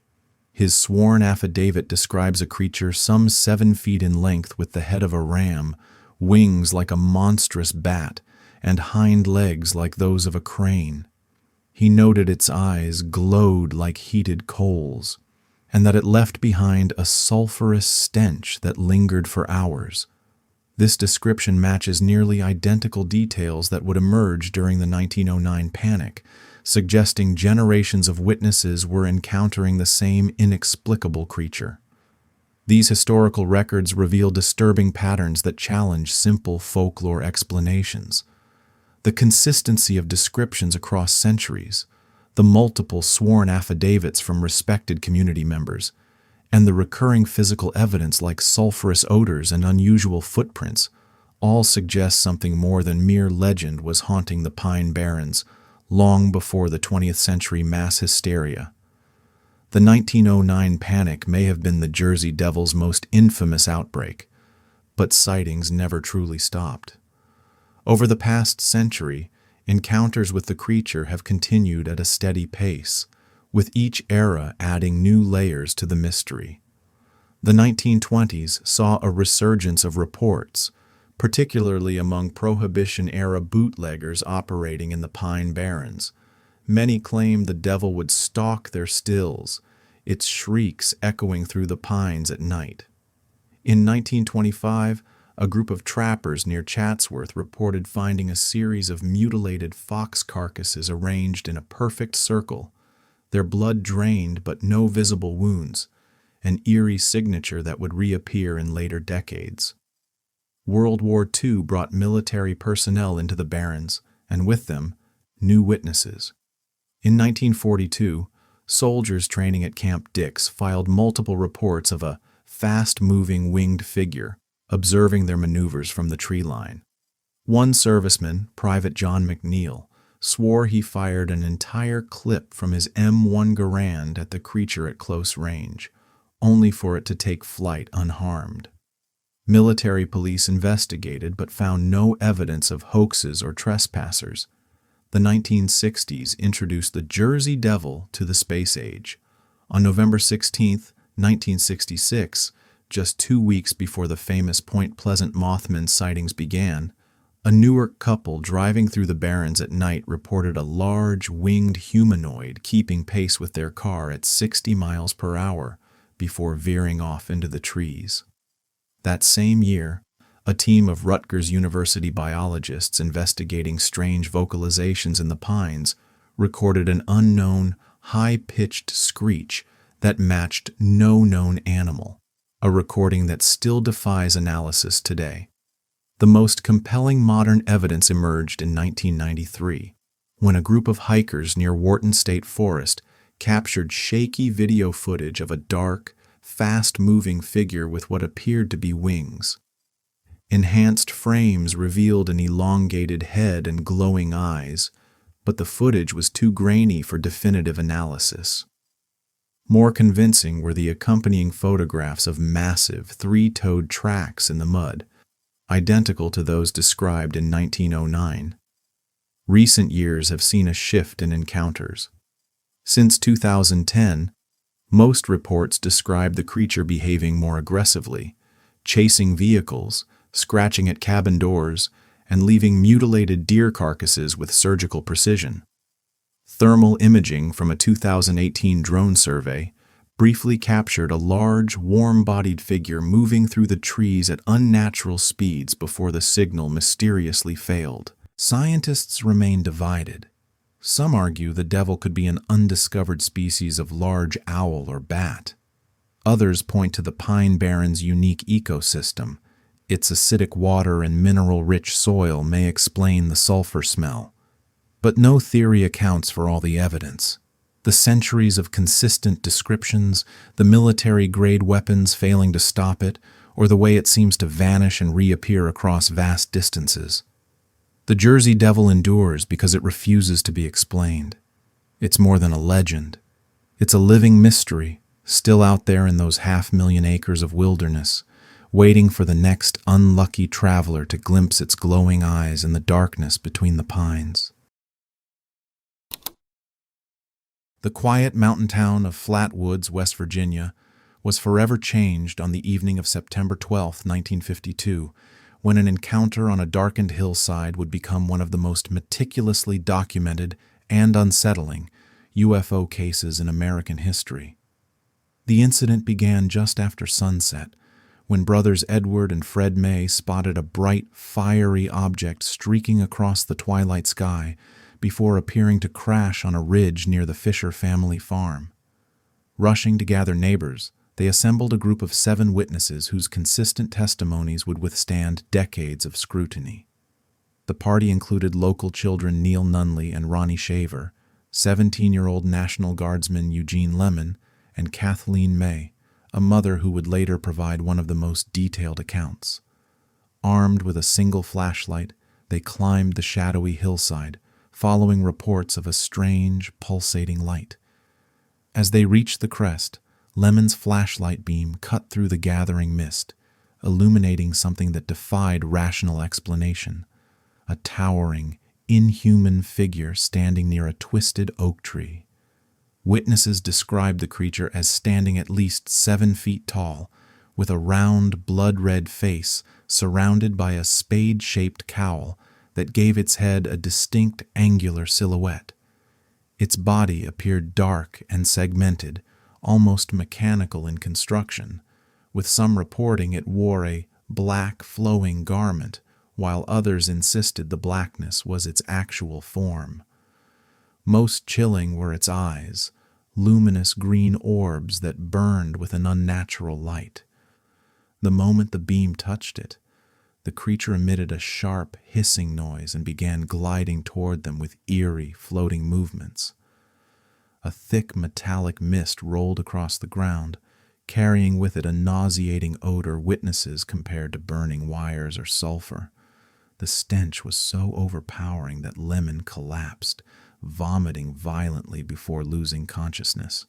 As the children screamed, the group fled in terror down the hillside, their clothes still reeking of the otherworldly fumes. Local law enforcement responded within the hour.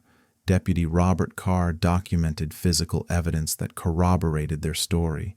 Strange skid marks in the grass, patches of vegetation stained yellow, and an area of flattened grass where something large had apparently rested. Most disturbingly, the sickening odor lingered at the site for days, causing headaches and nausea in those who visited. By morning, news of the encounter had spread like wildfire. Reporter A. Lee Stewart Jr. from the Braxton Democrat arrived to interview witnesses, finding them still shaken but adamant in their accounts. Kathleen May's sketch of the creature, with its spade-shaped head and glowing eyes, became the definitive image of what newspapers dubbed the Flatwoods Monster. The military's swift dismissal of the incident as a meteor and owl rang hollow to investigators who noted multiple independent witnesses with matching stories, physical traces at the site, and lasting health effects including throat irritation and vomiting that plagued some witnesses for weeks. Even more troubling were the subsequent reports. Over the following month, similar creatures were sighted throughout West Virginia, always in conjunction with strange lights in the sky. But nothing matched the visceral terror of that first encounter, when 7 ordinary people stood frozen on a hillside, staring into the glowing eyes of something that should not exist. The Flatwoods Monster vanished into the night as mysteriously as it appeared, leaving behind questions that remain unanswered to this day. What they saw that night defied explanation, and for those who witnessed it, life would never be the same. In the days following the encounter, Flatwoods became the center of a media storm. Reporters from across the country descended on the small town, interviewing witnesses and scouring the hillside for evidence. The national attention brought both fascination and ridicule, with some newspapers treating the story as serious news, while others mocked the townspeople as gullible country folk. What made the Flatwoods case different from other UFO reports was the sheer volume of physical evidence. Investigators found multiple traces at the site that defied easy explanation. The yellow residue staining the grass and oak leaves became the first concrete mystery. Laboratory analysis revealed high concentrations of nitrates and phosphates, chemicals common in military-grade propellants but utterly foreign to this rural landscape. The vegetation showed signs of intense heat stress, yet no burn marks or charring. Farmers noted their livestock had been acting strangely for days, cows refusing to graze near the ridge, dogs whimpering and hiding since the night of the encounter. The witnesses' physical symptoms became impossible to ignore. Eugene Lemon developed severe respiratory distress that lingered for weeks, his throat raw as if scorched by chemical fumes. Kathleen May woke nightly in sweats, her sheets reeking of that same metallic stench from the hillside. Local Dr. William Donaldson documented identical symptoms across multiple witnesses: inflamed mucous membranes, pounding headaches, and a temporary loss of smell that in some cases lasted months. These weren't the effects of panic or hysteria. They were the hallmarks of exposure. Military investigators arrived quietly, their olive-drab sedans rolling into town under cover of darkness. They took soil samples, measured radiation levels, and interviewed witnesses with clinical detachment. Their official conclusion, a meteor and misidentified barn owl, rang hollow to anyone who'd seen the evidence. The meteor theory collapsed when astronomers confirmed no celestial events matched the timing or trajectory. The owl explanation dissolved under the weight of 7 consistent testimonies describing something no bird could explain: a 7-foot-tall figure with a spade-shaped head, glowing eyes, and that unforgettable, hissing glide. UFO researcher Ivan Sanderson's independent investigation uncovered disturbing corroboration. Radar operators at Charleston's airfield confessed off-record to tracking unexplained blips that night. A mail carrier named William Smith came forward with his own account: a domed craft hovering silently over the ridge hours before the encounter. Most chilling were the subsequent reports that trickled in from across Braxton County: more lights in the sky, more sightings of tall, dark figures near the tree line, all in the weeks following that September night. The physical traces faded with time. The yellow residue washed away in autumn rains. The flattened grass grew back. But the questions only multiplied as decades passed, and similar accounts emerged worldwide. Spade-headed silhouettes glimpsed near UFO landing sites in France, glowing green eyes reported by abductees in Brazil, that same acrid stench described by military personnel at nuclear facilities. The Flatwoods Monster became more than a local legend. It became the first well-documented case in a pattern of encounters that continues to this day, a pattern that suggests whatever visited that West Virginia hillside never really left our world at all. In the decades since that fateful September night, the Flatwoods Monster has cemented its place in UFO lore as one of the most credible and chilling encounters ever documented. The case remains actively investigated by both mainstream scientists and paranormal researchers, with new analyses emerging even today. The creature's distinctive appearance has spawned numerous theories attempting to explain its origin. Some researchers suggest it may have been an extraterrestrial biological entity, pointing to the spade-shaped head as potentially housing advanced sensory organs. Others propose it was some form of interdimensional being, citing witnesses' descriptions of its unnatural movements and the strange mist that accompanied it. More grounded explanations have failed to hold up under scrutiny. The initial barn owl theory collapses when considering the witness's military training and the creature's reported height. Meteor explanations don't account for the extended duration of the sighting or the physical traces left behind. Even the possibility of a secret military experiment seems unlikely given the technology of 1952 and the lasting physiological effects on witnesses. Modern comparisons have drawn parallels between the Flatwoods Monster and other cryptid sightings worldwide. Its spade-shaped head bears striking resemblance to descriptions of the Hopkinsville goblins from Kentucky just 3 years later. The hissing sound and noxious fumes mirror accounts of the Braxton County Monster from West Virginia folklore. Perhaps most compelling is the lasting impact on those who experience the encounter firsthand.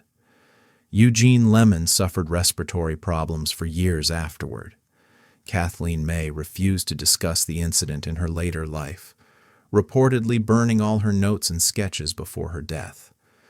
The other child witnesses maintained their stories with remarkable consistency through adulthood, despite facing ridicule. Today, the site of the encounter remains marked by a historical plaque, drawing visitors from around the world. Scientific interest has revived in recent years, with new chemical analysis techniques being applied to archived residue samples. Whatever descended on Flatwoods that evening in 1952 left more than just frightened witnesses. It left a mystery that continues to challenge our understanding of the possible.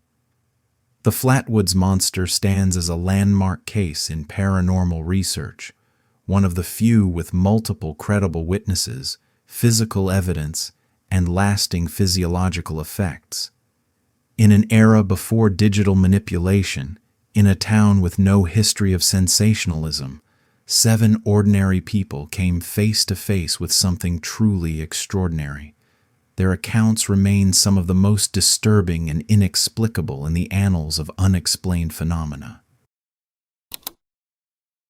The towering peaks and frozen valleys of the Himalayas have cradled the legend of the Yeti for centuries, long before Western explorers ever set foot in the region. Known to the Sherpa people as Migoi or Wild Man, the creature occupies a sacred space in Himalayan folklore, existing somewhere between the physical and spiritual worlds. The earliest written accounts appear in ancient Tibetan Buddhist texts, where the Yeti is described not merely as an animal, but as a guardian of the mountains, a being capable of vanishing into thin air or walking through solid rock. These texts warn that the Yeti must never be hunted, only respected, for it possesses powers beyond human understanding. European fascination with the Yeti began in earnest during the 19th century, when British colonial officers stationed in India collected bizarre reports from Nepalese traders. In 1832, British explorer B.H. Hodgson documented his Sherpa guide's refusal to cross a high mountain pass at night, fearing an encounter with rakshas, or demonic ape-men.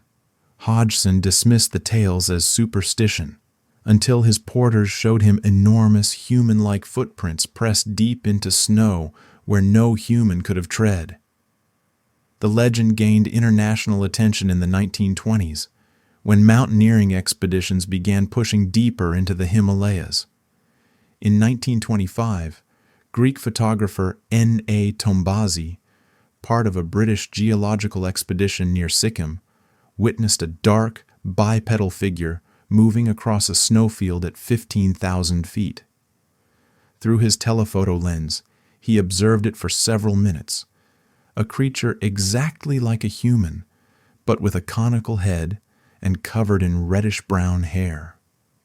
When Tombazi climbed to the spot, he found footprints 6 to 7 inches wide and markedly human in shape, but his guides refused to follow the trail, insisting it belonged to a Kangchenjunga demon. The Yeti mythos took a dramatic turn in 1942 when Polish soldier Sławomir Rawicz claimed in his memoir The Long Walk that he and fellow escapees from a Siberian gulag spotted 2 abominable snowmen while crossing the Himalayas into India. Though historians later questioned Rawicz's account, his description of hairy, upright figures watching from a ridge electrified the public imagination. But it was a single photograph in 1951 that transformed the Yeti from regional folklore into a global phenomenon. British mountaineer Eric Shipton returned from an Everest reconnaissance expedition with an image of a massive human-like footprint imprinted in the Menlung Glacier. The print measured 13 inches long and 8 inches wide, with a distinct, opposable big toe, an anatomical feature absent in bears or other known Himalayan fauna. Shipton's photo, published worldwide, became the Rosetta Stone of cryptozoology, sparking a wave of scientific expeditions. What makes these early accounts so compelling is their consistency across cultures and centuries. Tibetan monks, Nepalese villagers, and Western explorers, separated by language, religion, and centuries, all describe the same essential creature, a towering bipedal ape-man with reddish or dark fur, inhabiting the most inaccessible reaches of the mountains. Even more intriguing are the recurring details that defy conventional explanation. The Yeti's alleged ability to emit an ear-splitting whistle, its resistance to extreme cold, and the way its tracks often vanish at the edge of impassable cliffs, as if the creature simply stepped off into thin air. By the dawn of the 1950s, the stage was set for a full-scale scientific hunt for the Yeti. But the mountains were not done guarding their secrets. As expeditions multiplied, so too did the mysteries. Vanishing guides, strange vocalizations in the night, and the growing suspicion that whatever lived in those frozen heights might not want to be found. The 1950s marked the golden age of Yeti exploration, when the creature transitioned from regional myth to serious scientific inquiry. This period saw multiple high-profile expeditions launched by universities, newspapers, and even intelligence agencies, all seeking definitive proof of the Himalayan snowman. What they found instead was a trail of contradictions, hoaxes, and tantalizing evidence that refused to fit neatly into any known biological classification. The modern era of Yeti research began in 1954 when the Daily Mail sponsored the first dedicated expedition, led by journalist Ralph Izard. His team included renowned mountaineers, biologists, and even a former MI5 officer. For 6 months they combed the Khumbu Valley, collecting hair samples, plaster casts of footprints, and over 30 eyewitness accounts from Sherpa villagers. Their most significant discovery came when a local monk produced what he claimed was a Yeti scalp, kept for centuries at Pengboche Monastery. The fibrous, conical artifact, studded with coarse black hair, was examined by Oxford University anatomists who concluded it was of unknown primate origin, though some suggested it could be a ritual object made from sero skin. This expedition set the template for all that followed. Brief flashes of intriguing evidence overshadowed by frustrating dead ends. In 1957, American oil millionaire Tom Slick funded 3 separate expeditions, staffed with professional zoologists armed with tranquilizer guns and infrared cameras. His teams discovered enormous nests of twisted bamboo at 14,000 feet, structures far beyond the engineering capabilities of bears, and recorded eerie, high-pitched vocalizations that matched no known animal. Most compelling was a hair sample recovered near the Nepal-Tibet border that, when analyzed by the Smithsonian, was found to have a unique cuticle pattern, unlike any documented mammal. The 1959 Snowman Expedition, jointly operated by the World Book Encyclopedia and the Field Museum, brought forensic science to the hunt. Anthropologist Dr. Norman Dyrenforth's team employed chain-of-custody protocols for evidence collection and used then-revolutionary sodium vapor lights for night observation. Their crowning achievement was casting a set of footprints in the Barun Valley displaying dermal ridges, the equivalent of fingerprints, with a stride length indicating a creature over 7 feet tall. Primatologist George Agogino declared them the most convincing evidence yet of an unknown bipedal primate. Yet the decade's most bizarre twist came from geopolitics, not science. Classified CIA files declassified in the 1990s reveal that both American and Soviet intelligence agencies actively monitored Yeti research throughout the Cold War. A 1959 memo from the U.S. Embassy in Kathmandu speculated that reported Yeti sightings near the Tibetan border might actually be sightings of genetically altered human subjects used in Chinese military experiments. Meanwhile, Soviet scientists secretly funded expeditions through the Academy of Sciences, hoping to prove the Yeti was a surviving Neanderthal as part of their state-sponsored quest to validate Marxist theories of human evolution. The 1960s saw the first serious attempts to debunk the phenomenon. Edmund Hillary's 1960-61 Silver Hut expedition included a Yeti research component that ultimately concluded most evidence could be explained by bears or psychological factors. However, even Hillary admitted some encounters defied explanation, particularly the recurring reports from experienced Sherpa guides who described creatures with human faces but covered in fur that emitted a distinctive sulfurous odor. By the 1970s, the scientific community had largely dismissed the Yeti as folklore, but two discoveries kept the mystery alive. In 1972, Polish mountaineers on Annapurna 4 photographed a dark, bipedal figure watching their camp from a ridge at 18,000 feet.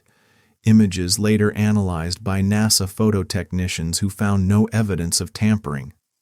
Then, in 1974, a Nepalese forestry officer discovered a mummified, ape-like hand at the remote Samadhi monastery. Unlike the Pangboche scalp, this specimen had intact muscle tissue and nails. Genetic testing in 2011 would later reveal it belonged to an unknown primate species, though the sample was too degraded for definitive classification. What makes this era so fascinating is not just the evidence collected, but how it reflects humanity's evolving relationship with the unknown. The Yeti became a Rorschach test.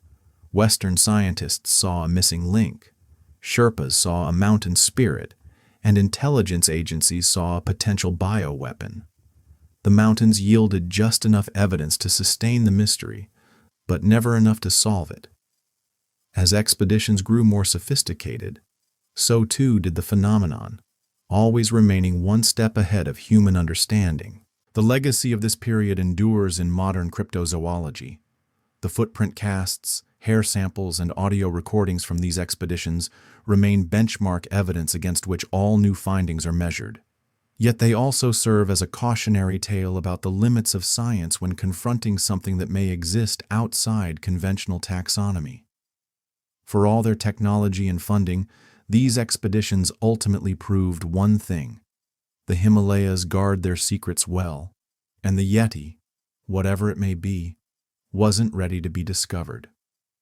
The closing decades of the 20th century saw a dramatic shift in Yeti research, as advances in DNA analysis and satellite imaging brought new scientific rigor to the search for the Himalayan snowman. What emerged was a complex tapestry of evidence that simultaneously deepened the mystery while challenging long-held assumptions about the creature's nature. The modern era of Yeti research began in 1986 with one of the most credible eyewitness accounts in history. Renowned mountaineer Reinhold Messner, the first man to climb Everest without supplemental oxygen, encountered a dark, bipedal creature in the Tibetan Himalayas while on a solo expedition. His description matched ancient Tibetan accounts with uncanny precision. It stood maybe 7 feet tall, covered in reddish-brown hair that looked almost black when wet. The face was flat like a man's, but with a heavy brow ridge. When it saw me, it didn't run like an animal. It stepped behind a boulder and was just gone. Messner would spend the next decade investigating Yeti reports, ultimately concluding the creature was likely a species of giant ground sloth thought extinct for 10,000 years. The 1990s brought the first serious genetic analysis of Yeti artifacts. In 1996, Japanese primatologist Yoshiteru Takahashi conducted DNA testing on hair samples collected from the Barun Valley. The results shocked the scientific community. While most samples matched known Himalayan fauna, one specimen showed an unknown genetic sequence sharing markers with both primates and ursines. Takahashi theorized this could represent an undiscovered bear species or possibly a primate-bear hybrid. Breakthrough technology in the early 2000s allowed for more sophisticated analysis. In 2008, Oxford University geneticists launched the Oxford-Lausanne Collateral Hominid Project, applying next-generation sequencing to 37 alleged Yeti samples. Their 2014 findings revealed that most derived from Himalayan brown bears, but 2 samples from Bhutan and Ladakh showed genetic anomalies, one matching a Pleistocene polar bear fossil, the other showing an unknown primate sequence. Lead researcher Brian Sykes concluded, "There is something in the high Himalayas that we have not yet classified." The 2010s saw Yeti research enter mainstream science. In 2017, an international team including scientists from the University of Buffalo and the Chinese Academy of Sciences published a comprehensive study in the Proceedings of the Royal Society analyzing 24 Yeti specimens. Their results were both definitive and puzzling. 23 samples matched known bears, but one tooth fragment from a Tibetan monastery defied classification, showing enamel patterns unlike any recorded mammal. Perhaps the most compelling modern evidence comes from technological advances in field research. In 2019, a BBC documentary team using thermal drones captured footage of a large bipedal figure moving through rhododendron forests at 13,000 feet in eastern Nepal. The thermal signature suggested a body mass of approximately 400 pounds, far larger than any known primate in the region. That same year, researchers from the University of Arizona employed LiDAR scanning in the Makalu-Barun region, discovering a series of caves at 16,000 feet containing what appear to be purposefully stacked stones, arrangements inconsistent with natural geological processes, but matching descriptions of Yeti nests from Sherpa folklore.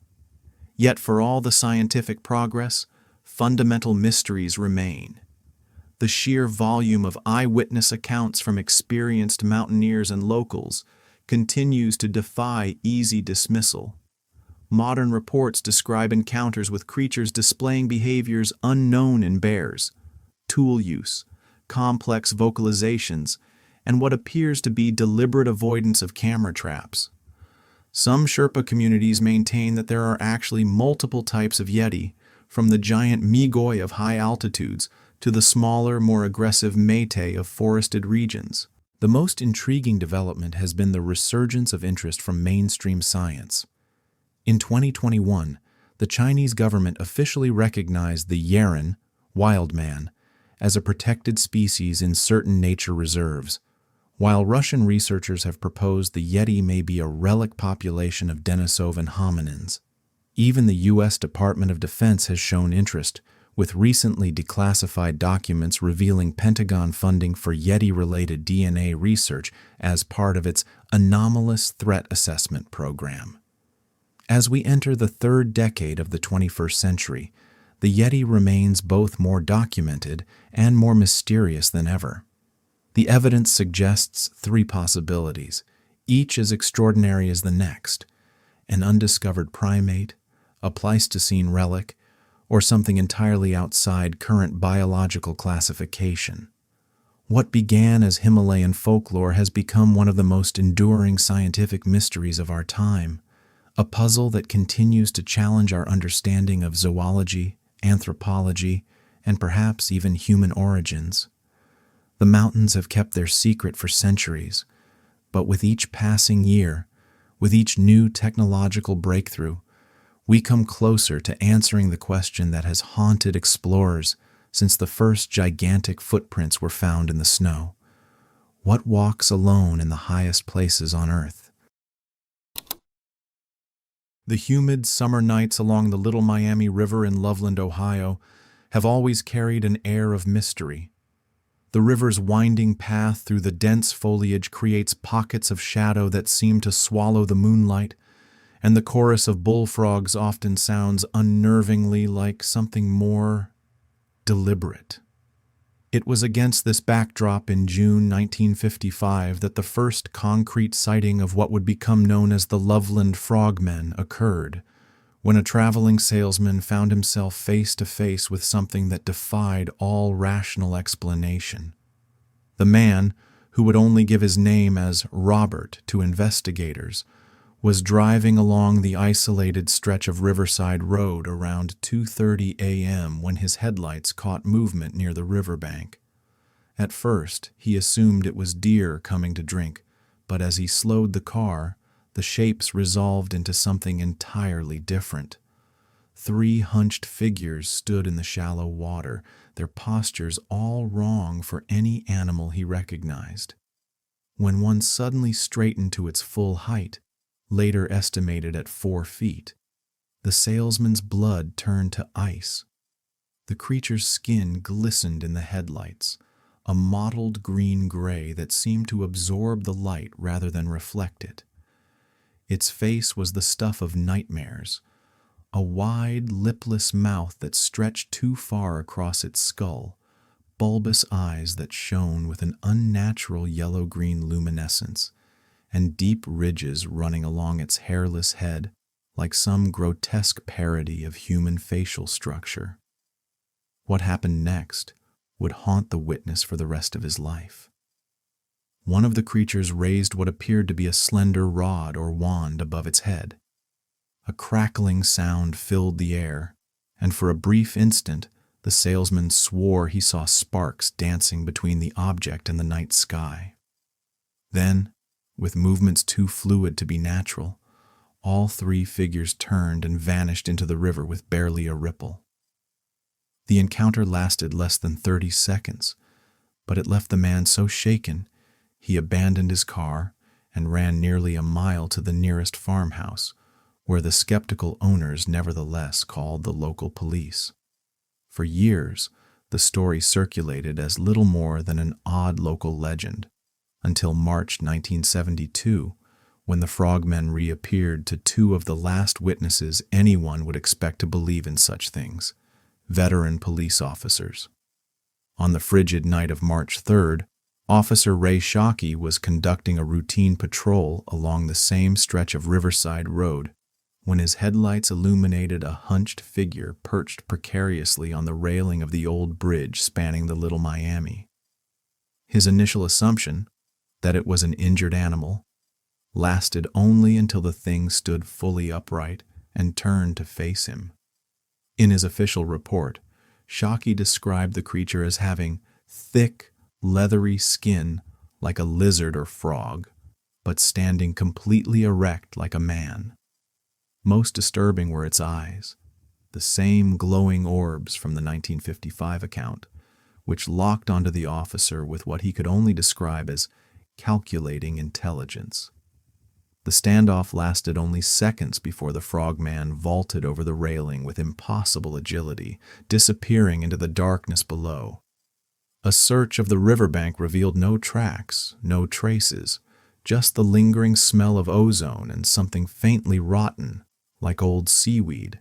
2 weeks later, Officer Mark Matthews encountered what was presumably the same creature under even more chilling circumstances. Responding to reports of a possible traffic hazard near the bridge, Matthews found what appeared to be a large, dark shape lying motionless in the middle of the road. As he approached with his revolver drawn, his flashlight beam revealed the truth. The debris was a hunched, humanoid figure with webbed hands and feet. In his later accounts, Matthews would emphasize how wrong its proportions were: the arms too long, the legs jointed backward at the knees, the head too large for its body. When his flashlight beam hit its eyes, the creature sprang up with a guttural croaking sound, its webbed feet slapping against the pavement as it scrambled toward the river.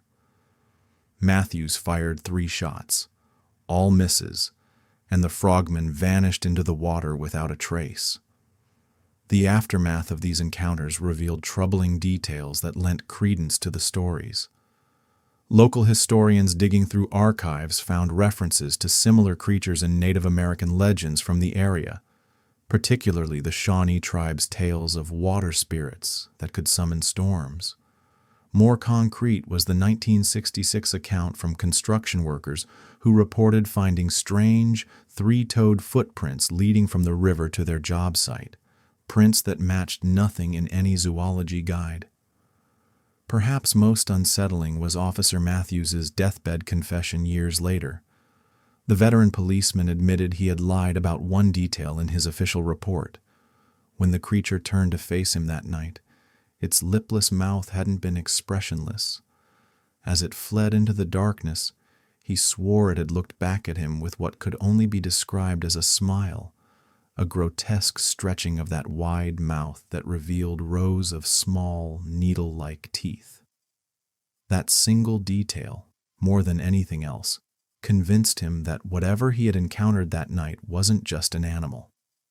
It was something that knew exactly what it was, and exactly how terrifying it appeared to human eyes. The Loveland Frogmen represent one of the most perplexing cases in cryptozoology, precisely because of the credibility of the witnesses and the consistency of their descriptions across nearly 2 decades. These weren't impressionable teenagers or known fabulists. They were businessmen, police officers, construction workers, people with everything to lose and nothing to gain from reporting such encounters. And if their accounts are to be believed, something truly unnatural has been lurking along the banks of the Little Miami River for generations, something that watches, waits, and occasionally reveals itself to those unfortunate enough to be out alone on the wrong night. In the wake of the 1972 police sightings, the Loveland Frogmen phenomenon entered a new phase of scrutiny. The local police department, initially reluctant to acknowledge anything supernatural, found itself inundated with calls from concerned citizens and curious investigators. A quiet stretch of the Little Miami River that had been largely ignored by the outside world suddenly became ground zero for one of Ohio's most enduring mysteries. The first organized investigation came in the summer of 1972, when a team from the Ohio Bureau of Criminal Investigation, BCY, conducted a thorough examination of the bridge and surrounding riverbank. Using plaster casts, they discovered several impressions in the mud that matched no known local wildlife. 3-toed footprints approximately 8 inches long with a distinctive webbed pattern. More disturbingly, their chemical analysis of the water near the sighting locations revealed abnormal levels of sulfur compounds, though the source remained unexplained. Throughout the late 1970s and 1980s, sporadic reports continued to surface. Fishermen reported seeing dark shapes moving unnaturally fast just below the water's surface. A group of teenagers camping near the river in 1985 claimed something large and bipedal watched them from the tree line before vanishing into the water without a splash. The most compelling account came in 1999 when a biology student conducting a nighttime survey of amphibian populations captured brief video footage of a humanoid figure emerging from the river before quickly retreating. The grainy footage showed something with a hunched posture and reflective eyes, but the video was too poor quality for definitive analysis. Scientific theories about the frogmen's origins have varied wildly over the decades. Some cryptozoologists suggest they could be an undiscovered species of giant salamander, pointing to the hellbender species native to Ohio rivers that can grow over 2 feet long. Others propose more outlandish explanations, including interdimensional beings or even government experiments gone wrong, a theory fueled by rumors of a secret biological research facility that operated upstream in the 1950s.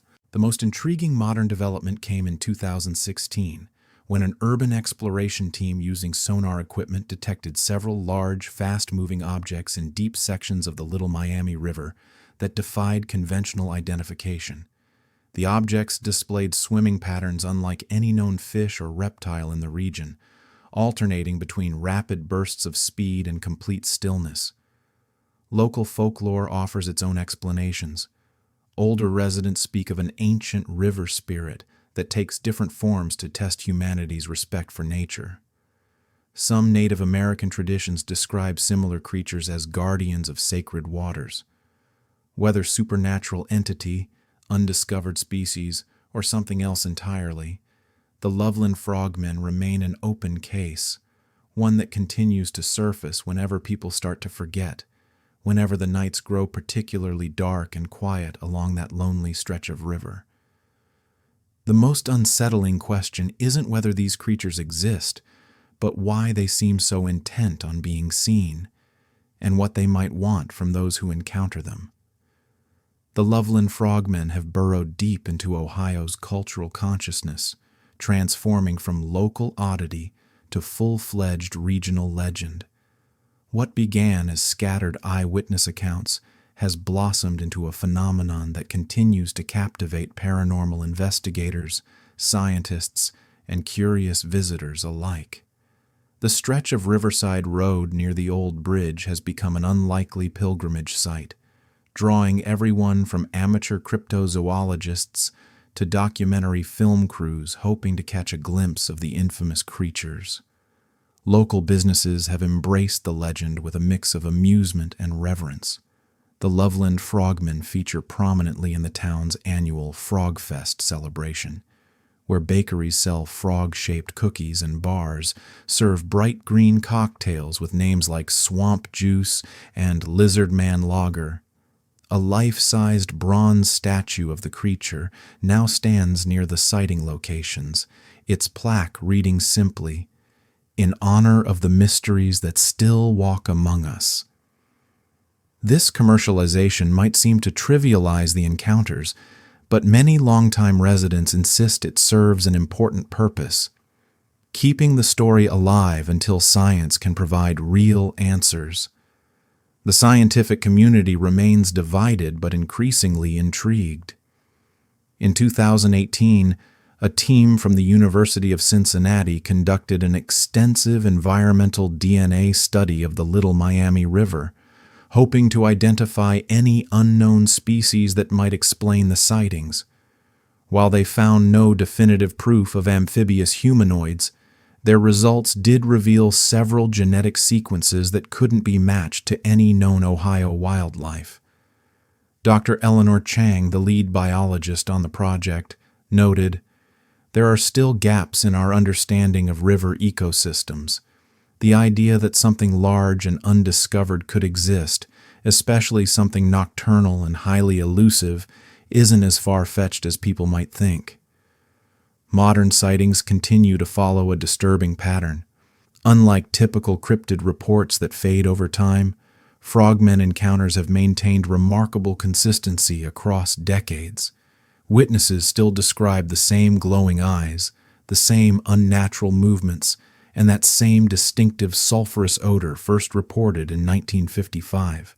A particularly chilling 2021 account from a night kayaker described being followed by something that kept pace with his boat just below the surface, its silhouette visible in the moonlight as it matched his every turn before suddenly diving into deeper water.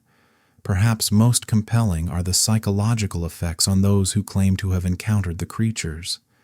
Multiple witnesses have reported identical after-effects, recurring dreams of being watched from the water, an unexplained aversion to the smell of ozone, and in some cases, a bizarre temporary green tint to their urine that doctors couldn't explain. These commonalities persist across generations of witnesses who had no contact with each other prior to their experiences. Theories about the frogmen's nature have grown more sophisticated over time.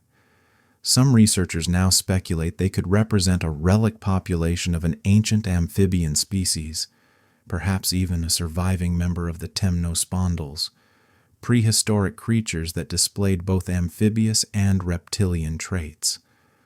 Others suggest the creatures might be tied to the region's unique geology, pointing to the area's network of underground springs and caves as potential habitats.